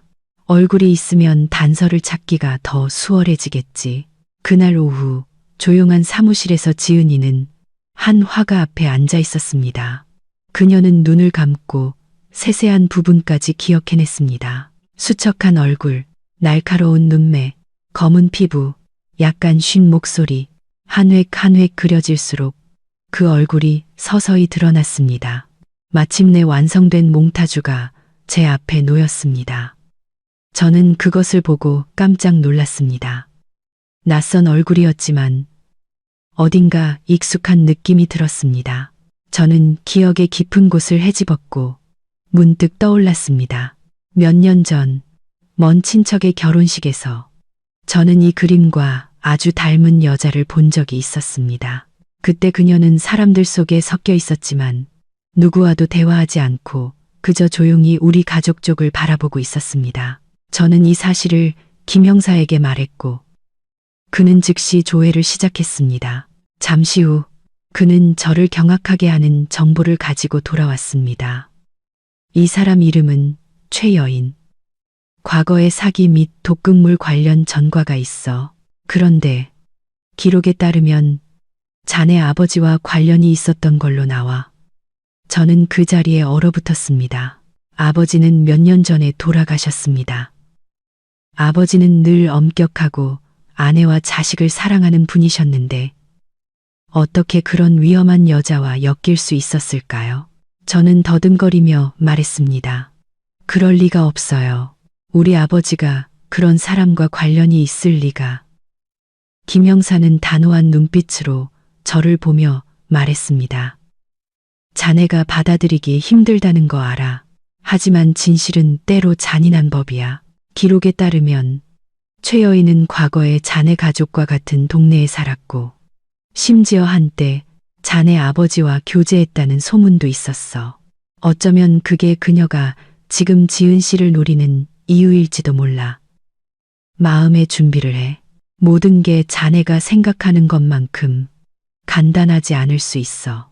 저는 충격의 의자에 주저앉았습니다. 머릿속이 빙글빙글 돌았습니다. 만약 정말 어두운 과거가 있었다면 우리 가족의 적이 지은이를 통해 복수하려 하고 있다는 말인가. 분노, 고통, 의심이 파도처럼 제 심장을 덮쳤습니다. 집에 돌아왔을 때 제가 무슨 말을 하기도 전에 지은이가 걱정스럽게 달려왔습니다. 하루 종일 어디 갔었어요? 무슨 새로운 소식이라도 있어요? 저는 아내의 수척한 얼굴을 보자 저도 모르게 눈물이 터져 나왔습니다. 저는 그녀를 품에 안고 메인 목소리로 말했습니다. 미안해. 방금 아버지와 관련된 사실을 알게 됐어. 아직 확실하진 않지만 내가 모든 걸 밝혀낼게. 무서워하지 마. 지은이는 멈칫하더니 저를 꽉 껴안았습니다. 그 어깨는 가늘게 떨리고 있었습니다. 그녀는 더 이상 묻지 않고 그저 속삭였습니다. 당신을 믿어요. 당신만 곁에 있으면 아무것도 무섭지 않아요. 그날 밤 저는 베란다에 혼자 앉아 담배를 피웠습니다. 손이 어찌나 떨리는지 제가 흩날렸습니다. 저는 아버지를 떠올렸습니다. 저를 먹이고 가르치기 위해 허리가 휘도록 일하셨던 아버지를. 제 기억 속의 아버지는 흠 하나 없는 분이었습니다. 하지만 김 형사의 말이 사실이라면 그 과거의 망령이 다음 세대를 덮쳐 제 아내가 고통받고 있는 것이었습니다. 저는 하늘을 올려다보았습니다. 눈물이 흘러내렸습니다. 아버지, 만약 정말 과거에 잘못이 있었다면 왜 저와 지은이가 이 대가를 치러야 하나요? 다음 날 김 형사는 그들이 최근 최여인이 드나들던 곳 교회의 한 임대주택을 찾아냈다고 알려왔습니다. 늦은 저녁 김 형사가 저에게 전화를 걸었습니다. 내일 우리가 잠복할 거야. 자네는 따라올 필요 없지만 자네가 오고 싶어 한다는 거 알아. 만약 온다면 침착해야 해. 저는 고개를 끄덕였습니다. 제 마음속에는 불길이 타올랐습니다. 아내를 거의 죽음으로 몰고 간 그자와 처음으로 직접 대면하게 될지도 모릅니다. 그날 밤 저는 지은이를 오랫동안 안고 있었습니다. 그녀는 나지막이 물었습니다. 혹시 어디 위험한 데 가는 거예요? 저는 억지 미소를 지으며 말했습니다. 김 형사랑 같이 가는 거야. 괜찮아. 푹 쉬어. 걱정하지 말고. 지은이는 제 손을 잡았습니다. 그 눈에는 눈물이 그렁그렁했습니다. 몸 조심하세요. 전 아무것도 필요 없어요. 당신만 무사하면 돼요. 저는 목이 메어 고개를 끄덕였습니다. 다음 날 아침, 저는 김 형사와 동료들과 함께 교회의 그 집으로 향했습니다. 우리는 차 안에서 숨어 관찰했습니다. 정오가 가까워질 무렵 마른 체구에 짧은 머리를 하고 어두운 옷을 걸친 그림자가 대문을 열고 나왔습니다. 저는 몽타주 속의 얼굴, 그 결혼식 날의 기억 속 여자를 바로 알아봤습니다. 심장이 조여왔고 손은 주먹으로 꽉 쥐어졌습니다. 저 사람이 바로 최 여인이었습니다. 김 형사는 조용히 하라고 신호했습니다. 우리는 그녀가 시장에 가서 여러 가지 식료품을 사는 것을 지켜보았습니다. 그녀가 돌아왔을 때 경찰력이 들이닥쳐 검문했습니다. 그녀의 가방에서 경찰은 여러 개의 작은 가루 봉지를 찾아냈습니다. 일부는 포장 그대로였고 일부는 이미 뜯겨 있었습니다. 모두 지은이의 몸에서 검출된 것과 같은 종류의 독극물이었습니다. 최 여인은 제압당했습니다. 그 눈빛은 차가웠지만 입가에는 교활한 미소가 번졌습니다. 그녀는 주위를 둘러보다가 제가 서 있는 곳에 시선을 멈추고 나지막이 웃었습니다. 결국 네가 나타났구나. 그 남자의 아들. 그 말에 온몸이 떨렸습니다. 그녀는 저를 알고 있었고 제 아버지를 증오해 찬 목소리로 언급했습니다. 저는 앞으로 나섰습니다. 눈에는 불꽃이 일었습니다. 왜 이런 짓을 했소? 왜 내 아내를 해쳤소? 최의 여인은 크게 웃었습니다. 그 목소리에는 비웃음이 가득했습니다. 몰라서 묻나? 내 아비가 예전에 날 배신했지. 난 내 가족이 대가를 치르게 하겠다고 맹세했어. 내 아내는 널 대신해서 고통받는 것뿐이야. 그게 공평한 대가지. 그 말을 듣고 저는 벼락을 맞은 듯 했습니다. 모든 것이 눈앞에서 무너져 내렸습니다. 제가 평생 존경했던 아버지가 사실은 다른 여자에게 깊은 상처를 남겼던 것입니다. 그리고 이제 제 아내가 그 대가를 치르고 있었습니다. 저는 그 자리에 얼어붙었고 눈물은 하염없이 흘러내렸습니다. 경찰이 최 여인을 연행해 갔지만 그녀의 말은 매 순간 저를 괴롭혔습니다. 내 가족은 대가를 치러야 해. 저는 폭풍우가 몰아치는 마음으로 돌아왔습니다. 저는 이것이 앞으로 닥쳐올 잔인한 진실의 시작일 뿐이라는 것을 알았습니다. 경찰에 연행되던 날, 최 여인이라는 그 여자의 모습이 밤새도록 저를 괴롭혔습니다. 그녀의 말은 칼날처럼 제 심장에 박혔습니다. 내 아비가 날 배신했어. 내 가족은 대가를 치러야 해. 저는 침대에 누워 탄 눈으로 천장을 바라보았습니다. 옆에서는 지은이가 힘든 며칠을 보낸 끝에 잠들어 있었지만 미간은 여전히 찌푸려져 있었고 수척한 얼굴에는 피로가 역력했습니다. 저는 아내를 돌아보며 끝없는 연민을 느꼈습니다. 보호받고 사랑받아야 할 사람이 자신과는 아무 관련도 없는 과거의 원한을 짊어지고 있었습니다. 다음 날 아침, 저는 김 형사를 찾아갔습니다. 그는 두꺼운 서류 뭉치를 제 앞으로 밀며 심각한 표정으로 말했습니다. 이건 최 여인에 대한 자료야. 하지만 더 중요한 건 자네 아버지와 관련된 단서를 찾았다는 거야.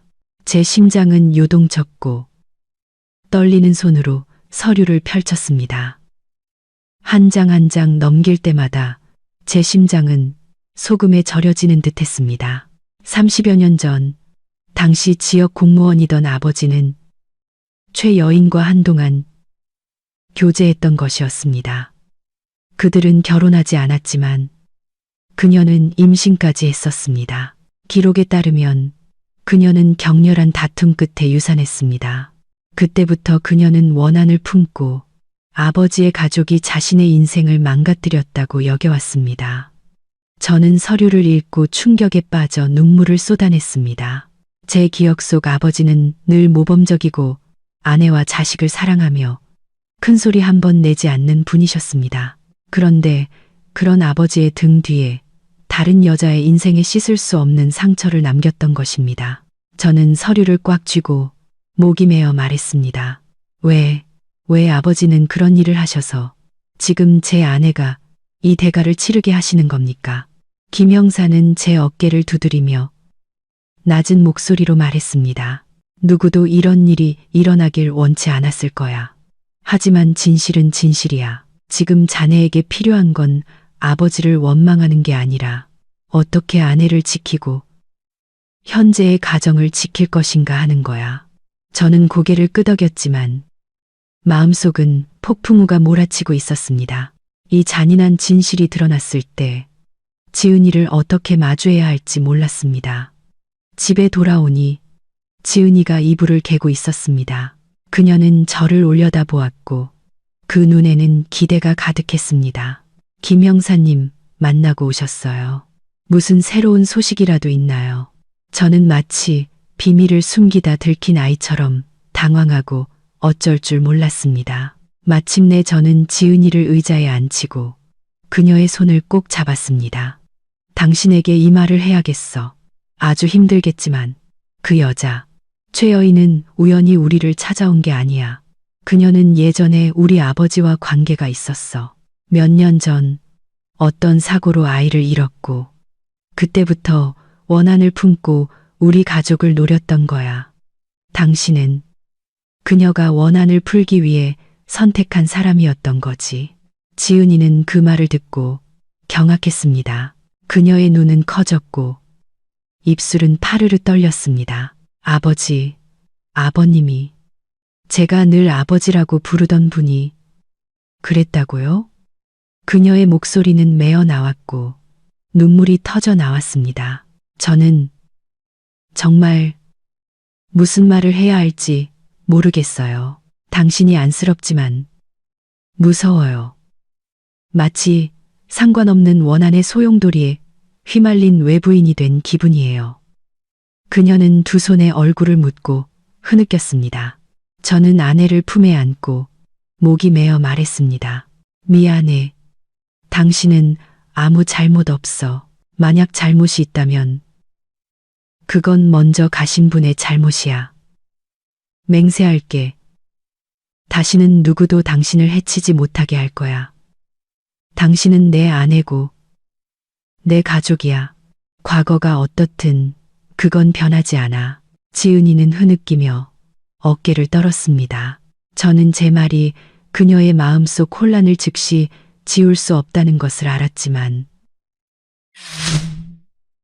적어도 그녀는 여전히 제 어깨에 기대었고 제가 꽉 안아주는 것을 받아주었습니다. 다음 며칠 동안 경찰은 계속해서 최 여인을 신문했습니다. 그녀는 모든 것을 인정했고 그 눈에는 여전히 증오의 불길이 타올랐습니다. 네, 아비 때문에 내 자식을 잃었어. 내 평생은 어둠 속에서 살았고 세상의 손가락질을 받았지. 난 내 가족이 내가 겪었던 것처럼 고통받게 해야겠다고 맹세했어. 진술서를 통해 그 말을 들었을 때 저는 분노와 연민을 동시에 느꼈습니다. 한편으로는 지은이를 해친 그녀의 잔인함에 분노했지만 마음 깊은 곳에서는 동정심도 잃었습니다. 모든 것을 잃고 수십 년간 원한을 품은 한 여자가 결국 어둠 속의 괴물이 되어버린 것입니다. 어느 날 오후 저는 고향으로 내려가 아버지의 옛집을 찾았습니다. 어머니가 남겨두신 나무 상자 속을 뒤지다가 우연히 낡은 편지 한 통을 발견했습니다. 떨리는 필체로 최의 여인이라고 서명되어 있었습니다. 편지에서 그녀는 아버지가 자신을 배신했다고 원망하며 태어나지도 못한 아이를 인정해달라고 애원하고 있었습니다. 저는 편지를 읽으며 손을 떨었고 눈물이 번져가는 글자 위로 떨어졌습니다. 그 과거는 꾸며낸 이야기가 아니었습니다. 아버지는 그 비밀을 무덤까지 가져가셨지만 정말로 잘못을 저지르셨던 것입니다. 제가 돌아왔을 때 지은이는 제 손에 들린 편지를 보고 멈칫했습니다. 그녀는 편지를 읽고 눈물을 흘렸습니다. 그녀는 제 손을 잡고 나지막이 말했습니다. 여보, 이제 이해가 돼요. 당신 잘못도 제 잘못도 아니에요. 이건 전생에서부터 이어진 업보 같은 거예요. 하지만 무서워요. 그 여자가 멈출까요? 아니면 이 증오가 우리를 영원히 따라다닐까요? 저는 아내를 숨이 막힐 정도로 꽉 껴안았습니다. 다시는 당신이 고통받게 두지 않을 거야. 그녀는 체포됐어. 법이 심판할 거야. 우리는 강해져서 살아가야 해. 알겠지? 그날 밤 지은이가 잠든 후 저는 거실에 혼자 앉아 있었습니다. 책상 위에는 최여인의 낡은 편지와 아버지의 사진이 놓여 있었습니다. 저는 사진 속 아버지의 엄한 얼굴을 보며 목이 메어 말했습니다. 아버지, 너무나 큰 짐을 남겨주셨네요. 아버지를 원망하진 않지만 너무 고통스럽습니다. 아버지의 잘못 때문에 제 아내가 죽을 뻔했습니다. 제가 어떻게 해야 이 빚을 갚을 수 있을까요? 눈물이 사진을 적셨습니다. 저는 아이처럼 고개를 숙였습니다. 다음 날, 김 형사는 최 여인이 기소될 것이라고 알려주었지만 한 가지 당부했습니다. 마음의 준비를 해. 그녀는 전혀 뉘우치지 않아 진술 중에 다른 한 사람을 더 언급했어. 자네 가족에게 접근하는 걸 도와준 사람이 있을 수 있다는 거야. 저는 깜짝 놀라 심장이 다시 조여왔습니다. 모든 것이 여기서 끝나지 않았던 것입니다. 최 여인의 배후에 또 다른 그림자가 있을지도 모릅니다. 저는 의자에 주저앉았습니다. 출구 없는 소용돌이에 갇힌 기분이었습니다. 하지만 방에서 나오는 지은이를 보았을 때 그 창백한 얼굴에도 저를 향한 믿음이 가득한 눈빛을 보고 저는 무너질 수 없다는 것을 알았습니다. 저는 아내의 손을 살며시 잡고 속삭였습니다. 끝까지 갈 거야. 진실이 이보다 더 고통스럽더라도 당신이 곁에 있으면 난 견딜 수 있어. 제 마음속에 뜨거운 결심이 불타올랐습니다. 이번에는 어둠이 아무리 짙더라도 저는 진실의 끝까지 가야만 했습니다. 김 형사가 최 여인의 진술에 다른 인물이 등장했다고 말했을 때 저는 할 말을 잃었습니다. 지금까지 저는 모든 것이 그녀와 아버지 사이의 개인적인 원한에서 비롯되었다고 생각했습니다. 하지만 배후에 또 다른 자가 있다면 이 음모는 단순한 개인적인 복수가 아니었습니다. 저는 김 형사를 보며 쉰 목소리로 말했습니다. 자세히 말해줘요. 그 사람이 누군데요? 김 형사는 서류를 펼쳐 진술, 녹음 파일의 일부를 들려주었습니다. 최 여인의 목소리는 쉬어 있었지만 똑똑히 들렸습니다. 나 혼자가 아니야. 그 집안에 접근하는 걸 도와주고 소식을 전해주고 심지어 어떻게 해야 들키지 않고 손을 쓸 수 있는지 알려준 사람이 있어. 그 사람도 그 집 며느리를 나만큼이나 미워했거든. 저는 그 말을 듣고 몸서리가 쳐졌습니다.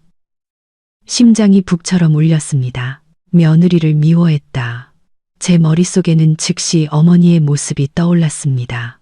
하지만 어머니는 이용당했을 뿐인데 설마 또 다른 누가 있단 말인가. 김 형사는 책상을 두드리며 단호하게 말했습니다. 우리는 그 사람이 자네 가족이거나 아주 가까운 사람일 것으로 의심하고 있어. 그래야만 지은 씨에게 자주 접근할 수 있었을 테니까.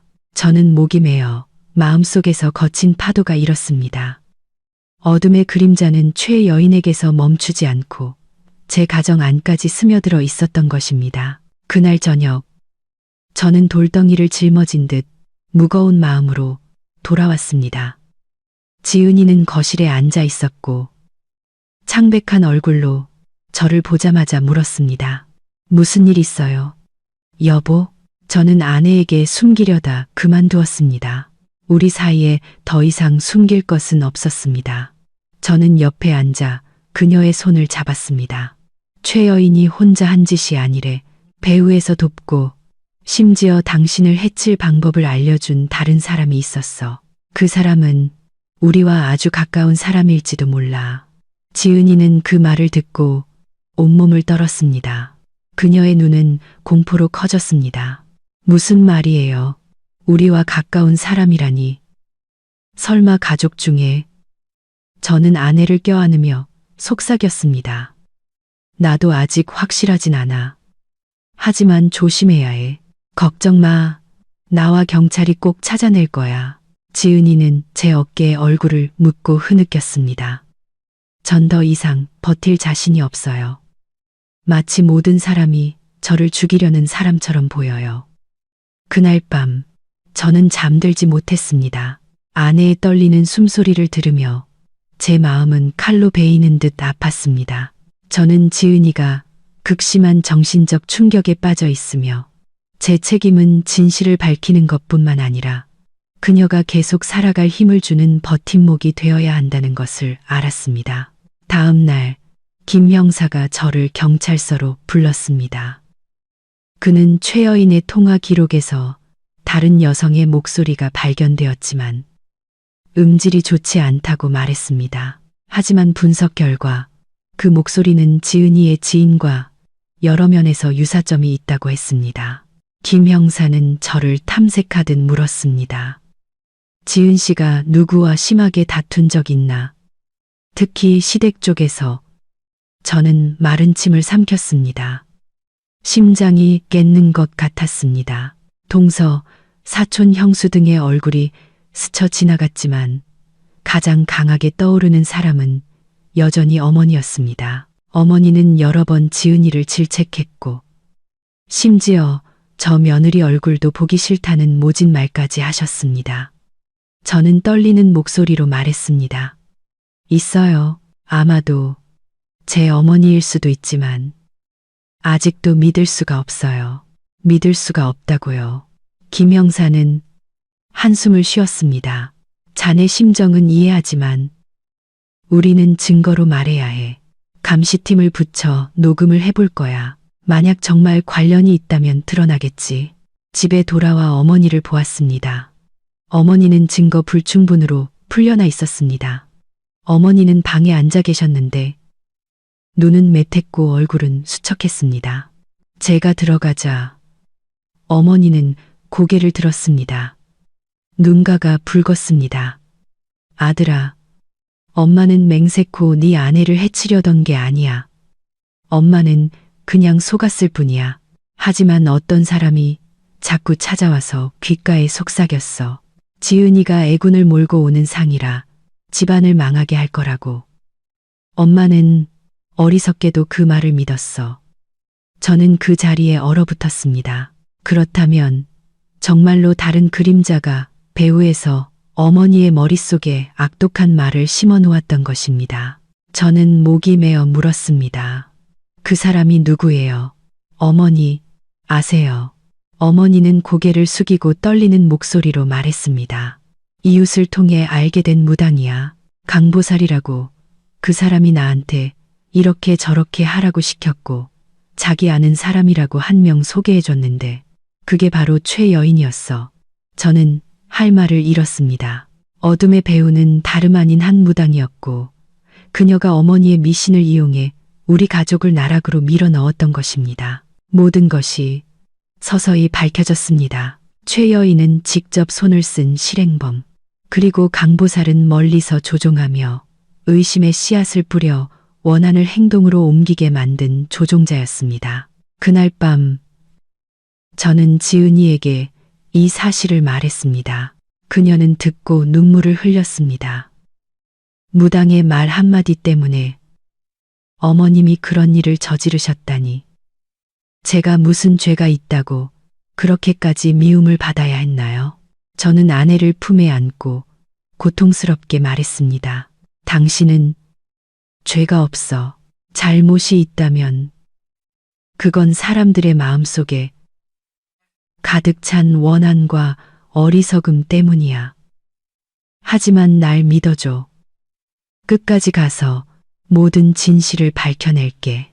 당신은 나를 위해, 우리를 위해 살아야 해. 그날 밤 저는 김 형사에게 전화를 걸었습니다. 쉰 목소리였습니다. 배우는 강보살이라는 무당입니다. 어머니가 말씀하셨어요. 당장 수사에 착수해야 합니다. 그렇지 않으면 지은이가 계속 위험할 거예요.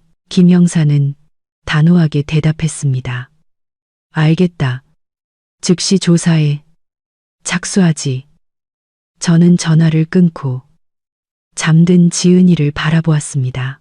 희미한 불빛 아래 그녀의 얼굴은 수척했지만 제품에 안겨 평온해 보였습니다. 저는 아내의 머리카락에 가볍게 입을 맞추며 속으로 다짐했습니다. 어둠이 아무리 짙어도 내가 당신을 안전하게 지키는 불꽃이 될게. 저는 모든 진실을 밝히기 위한 마지막 싸움이 아주 가까이 다가왔음을 알았습니다.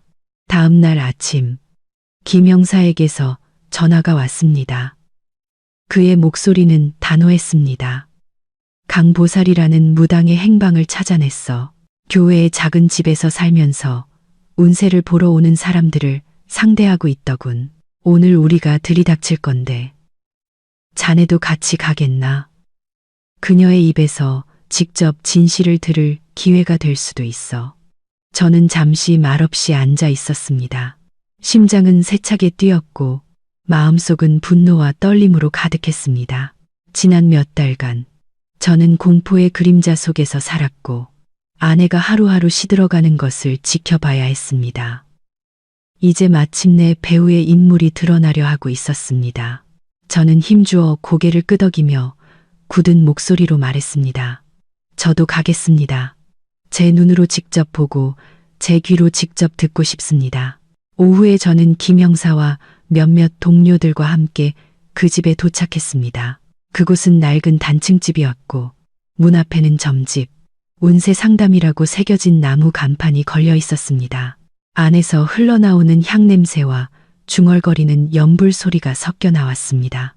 제가 안으로 들어서자 50대 정도로 보이는 한 여자가 보였습니다.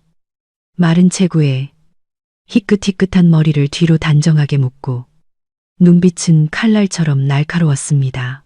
바로 강보살이었습니다. 그녀는 우리를 올려다보더니 잠시 놀란 듯 하다가 옅은 미소를 지었습니다. 운세 보러 오셨나? 아니면 사인업보라도 풀러 오셨소?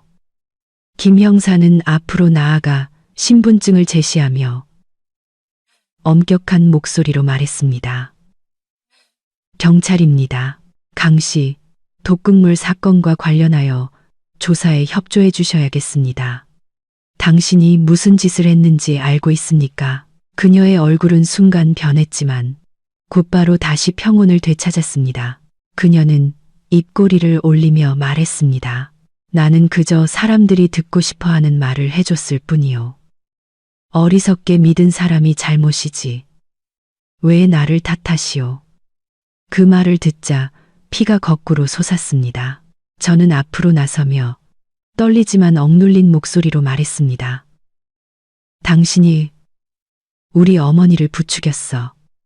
어머니의 미신을 이용해서 내 아내를 해치려 했다고. 최 여인과 손을 잡고 음식에 독을 넣었어. 부인할 셈인가. 강보살은 저를 보며 깊이를 알 수 없는 눈으로 비웃듯 말했습니다. 당신이 그 남자의 아들이로군. 보니 알겠어. 당신은 무관한 줄 아나? 원한의 씨앗을 뿌린 건 당신 아버지야. 나는 하늘을 대신해 벌을 내렸을 뿐. 당신 아내는 그저 그 운명을 짊어져야 했을 뿐이고. 저는 온몸을 떨었습니다. 두 손을 피가 나도록 꽉 쥐었습니다. 업보라는 말로 당신의 악행을 정당화하지 마시오. 내 아내는 아무 죄도 없소. 우리 아버지가 잘못했다 해도 당신은 무고한 사람의 목숨을 빼앗아 복수할 권리가 없어. 저는 울분에 차 소리쳤습니다. 목소리가 메어 나왔습니다. 김 형사는 제 어깨에 손을 얹고 진정하라는 신호를 보낸 뒤 강보사를 향해 말했습니다. 왜 지은 씨를 노렸는지, 그리고 최 여인과는 어떻게 연락했는지 자세히 말하시오. 강보살은 비웃으며 독사 같은 목소리로 말했습니다. 최 여인이 나를 찾아와 태어나지도 못한 아이의 억울한 죽음을 통곡했지. 나는 그녀의 운명이 당신 집안과 피해 빚으로 얽혀 있다는 걸 알았소. 나는 그저 그녀가 가야 할 길을 보게 도와줬을 뿐이야.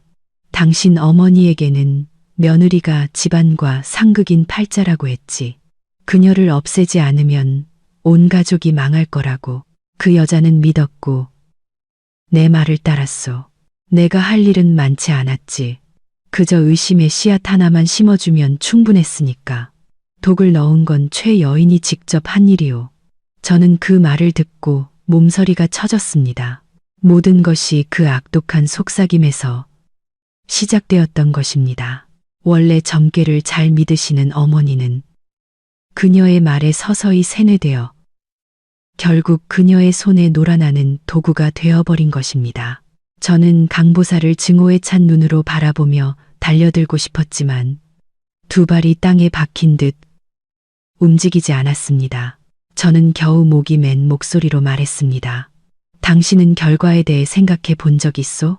내 아내는 죽을 뻔했고 우리 가족은 산산조각 났소. 당신은 이 짓을 해서 뭘 얻었소? 강보살은 저를 보며 조금도 동요하지 않는 눈빛으로 태연하게 말했습니다. 내가 뭘 얻었냐고. 만족감을 얻었지. 과거의 악의 씨앗을 뿌린 자가 당신 아버지이니 그 자식들이 대가를 치르는 게 마땅하지. 나는 그저 인과응보의 법칙을 실행했을 뿐이요. 저는 씁쓸하게 웃었습니다. 눈물이 터져 나왔습니다. 인과응보는 결코 무고한 사람을 죽이는 것을 허락하지 않소. 당신은 그저 증오를 키우고 스스로를 악마로 만들었을 뿐이야. 만약 정말 하늘이 있다면 대가를 치러야 할 사람은 바로 당신일 거요. 김 형사는 신호를 보냈고 두 명의 동료가 즉시 앞으로 나아가 체포 영장을 낭독했습니다. 강보살은 비웃으며 저항하지 않고 그저 중얼거렸습니다. 두고 보시오. 증오의 불씨는 결코 꺼지지 않을 테니 당신 아내는 조만간 그 운명을 짊어지게 될 거요. 그녀의 말은 제 심장을 찌르는 마지막 칼날과 같았습니다. 그녀가 끌려나갔을 때 저는 그 자리에 얼어붙었습니다. 온몸의 기운이 빠져나가는 것 같았습니다. 무거운 짐을 벗어던진 것 같으면서도 새로운 상처가 생긴 기분이었습니다. 김 형사는 제 어깨에 손을 얹고 낮은 목소리로 말했습니다. 이제 모든 게 거의 밝혀졌어. 하지만 넌 강해져야 해. 지은이 곁에서 그녀가 이 충격을 이겨낼 수 있도록 도와줘. 저는 눈물을 삼키며 고개를 끄덕였습니다. 돌아오는 길, 저는 강보살에 태어나고 악독했던 얼굴을 계속 떠올렸습니다. 저는 어머니가 안쓰러웠습니다. 나이 드신 분이 맹목적인 믿음 때문에 죄악에 빠지게 된 것입니다. 저는 지은이가 안쓰러웠습니다. 착한 여자가 다른 사람의 과거 죄업을 짊어져야 했습니다. 그리고 저는 저 자신이 나약하고 무력하게 느껴졌습니다. 처음부터 아내를 지켜주지 못했으니까요. 집에 돌아오자 지은이가 걱정스러운 눈빛으로 달려왔습니다. 저는 아내를 와락 껴안고 목이 맨 채 말했습니다. 이제 모든 게 밝혀졌어. 배우는 강보살이라는 무당이었어. 그녀가 어머니를 이용해서 모든 걸 꾸몄어. 이제 그녀는 체포됐어. 당신은 이제 더 이상 무서워하지 않아도 돼. 지은이는 잠시 말을 잃더니 이내 울음을 터뜨렸습니다. 그녀는 제 가슴에 얼굴을 묻고 서럽게 흐느꼈습니다. 여보, 왜 우리가 이런 일을 겪어야 했나요? 너무 지쳐요. 저는 그저 평범한 가정을 원했을 뿐인데 저는 아내를 꽉 껴안았습니다. 제 눈도 젖어 있었습니다. 알아. 당신이 너무 많은 고통을 겪게 해서 미안해. 하지만 이제부터는 다를 거야. 내가 당신을 이 어둠에서 꺼내줄게. 그날 밤, 몇 주 만에 처음으로 저와 지은이는 편안하게 잠을 잘 수 있었습니다. 하지만 꿈속에서도 저는 강보살의 비웃음과 원한의 찬 말을 들었습니다. 증오의 불씨는 결코 꺼지지 않을 거야. 저는 이 싸움이 아직 완전히 끝나지 않았음을 이해했습니다. 강보살은 체포되었지만 우리 각자의 마음속 상처는 여전히 남아 있었습니다. 그리고 저는 이 이야기의 마지막 장이 저와 지은이가 이 폐허 위에서 함께 일어서서 우리 자신을 위한 빛을 되찾는 과정이 될 것임을 알았습니다. 강보살이 체포된 후 며칠 동안 저와 지은이의 작은 집은 서서히 평온을 되찾았습니다. 더 이상 우리를 엿보는 발소리도 의심의 눈초리도 없었지만 우리 마음속은 아직 완전히 편안해지지 않았습니다. 아내가 애써 미소를 짓는 모습을 볼 때마다 하지만 그 눈에 여전히 지친 기색이 남아있는 것을 볼 때마다 제 가슴은 저며왔습니다. 몇 달간 이어진 악몽은 그녀의 마음에 깊고 치유하기 힘든 상처를 남겼습니다. 어느 날 오후 저는 지은이를 데리고 다시 병원을 찾았습니다. 의사는 검사 결과를 본 후 안도의 한숨을 내쉬었습니다. 다행히 체내의 독소 수치가 점차 감소하고 있습니다. 간과 신장에 심각한 손상은 없습니다. 충분한 휴식과 영양 섭취, 그리고 편안한 마음을 유지하면 회복될 겁니다. 의사의 말을 듣자 저는 천근만근의 짐을 내려놓은 것 같았습니다. 저는 지은이의 손을 꼭 잡고 속삭였습니다. 들었지? 당신은 나을 거야. 더 이상 아무것도 당신을 위협하지 않을 거야. 지은이는 저를 보며 붉어진 눈가로 작게 고개를 끄덕였습니다. 병원을 나와 우리 부부는 잠시 걸었습니다. 시원한 저녁 바람이 불어왔고 나뭇잎이 무언가 속삭이듯 사각거렸습니다. 지은이는 문득 걸음을 멈추고 하늘을 올려다 보았습니다. 여보, 전 이제 아무도 원망하지 않아요. 그저 앞으로 우리가 평온하게 살 수 있기만을 바라요. 가난해도 괜찮아요. 전 이제 증오에 지쳤어요. 저는 아내를 팔로 감싸 안고 그녀의 머리카락에 얼굴을 묻었습니다. 나도 그래. 증오는 또 다른 증오를 낳을 뿐이라는 걸 깨달았어. 우리는 현재를 그리고 미래를 위해 살아야 해. 집에 돌아와 저는 아버지의 제사상 앞에 향을 피웠습니다.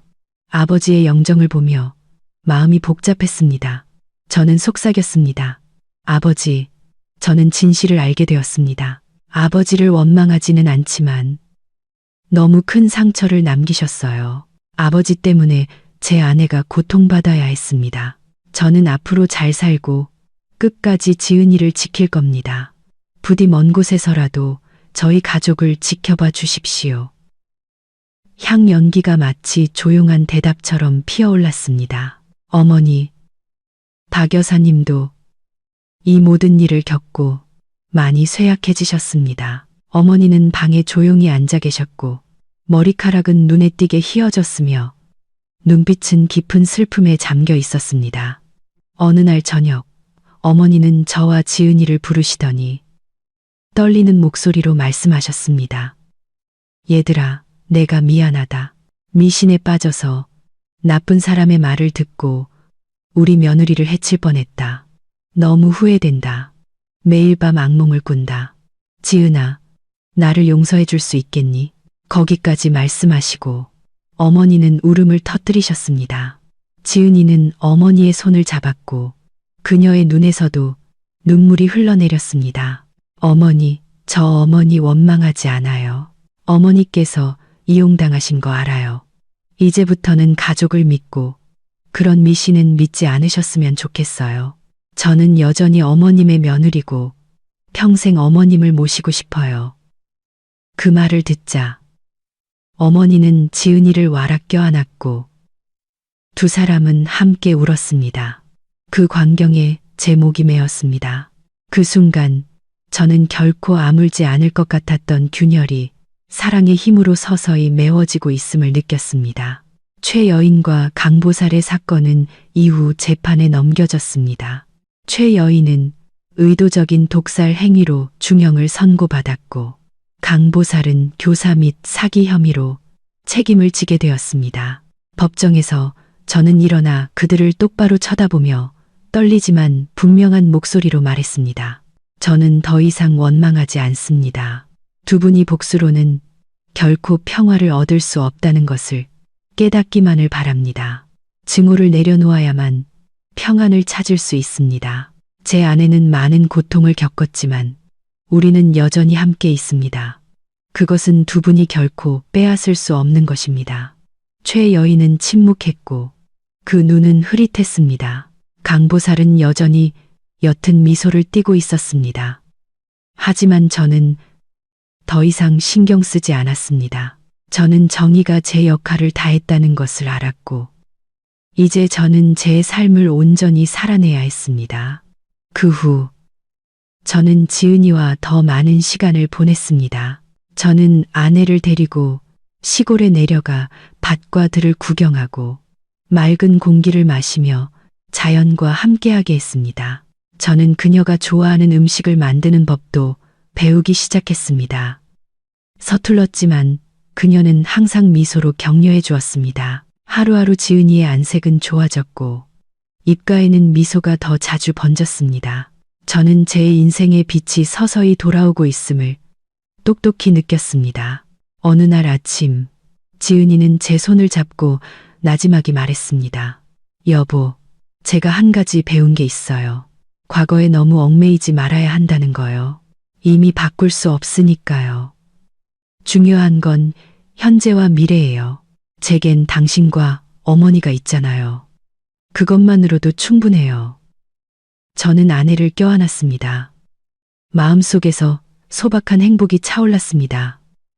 그렇습니다. 폭풍우는 지나갔지만 가장 소중한 것은 우리가 여전히 함께 있다는 사실이었습니다. 그날 저녁, 저는 일기장에 몇 줄 적었습니다.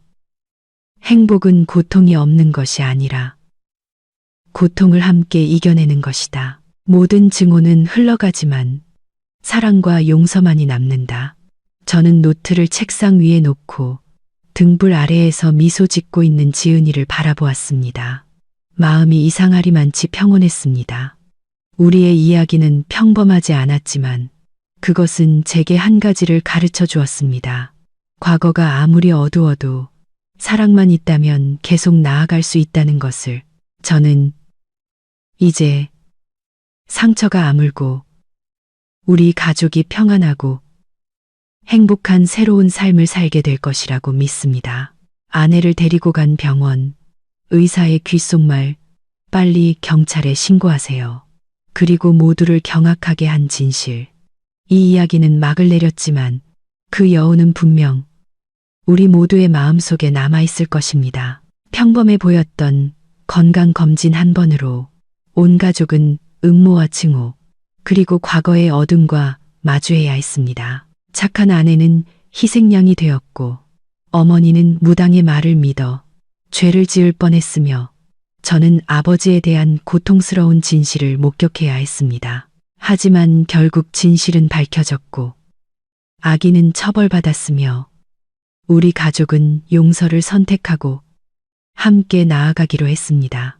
이 이야기의 가장 큰 교훈은 증오나 미신이 이성을 가리게 해서는 안 된다는 것입니다. 살다 보면 우리는 예기치 못한 사건이나 과거의 어두운 그림자와 마주할 때가 있습니다. 하지만 증오를 품고 있으면 그것이 미래마저 삼켜버릴 것입니다. 마주하고 내려놓고 사랑에 대한 믿음을 갖는 법을 배워야 합니다. 가족은 진정한 이해와 포용, 그리고 사랑이 있을 때만 행복을 지킬 수 있습니다. 또 다른 교훈은 점괘나 미신을 맹목적으로 믿어서는 안 된다는 것입니다. 바로 그 미신 때문에 제 어머니는 이용당했고 자신의 며느리를 해치는 도구가 될 뻔했습니다.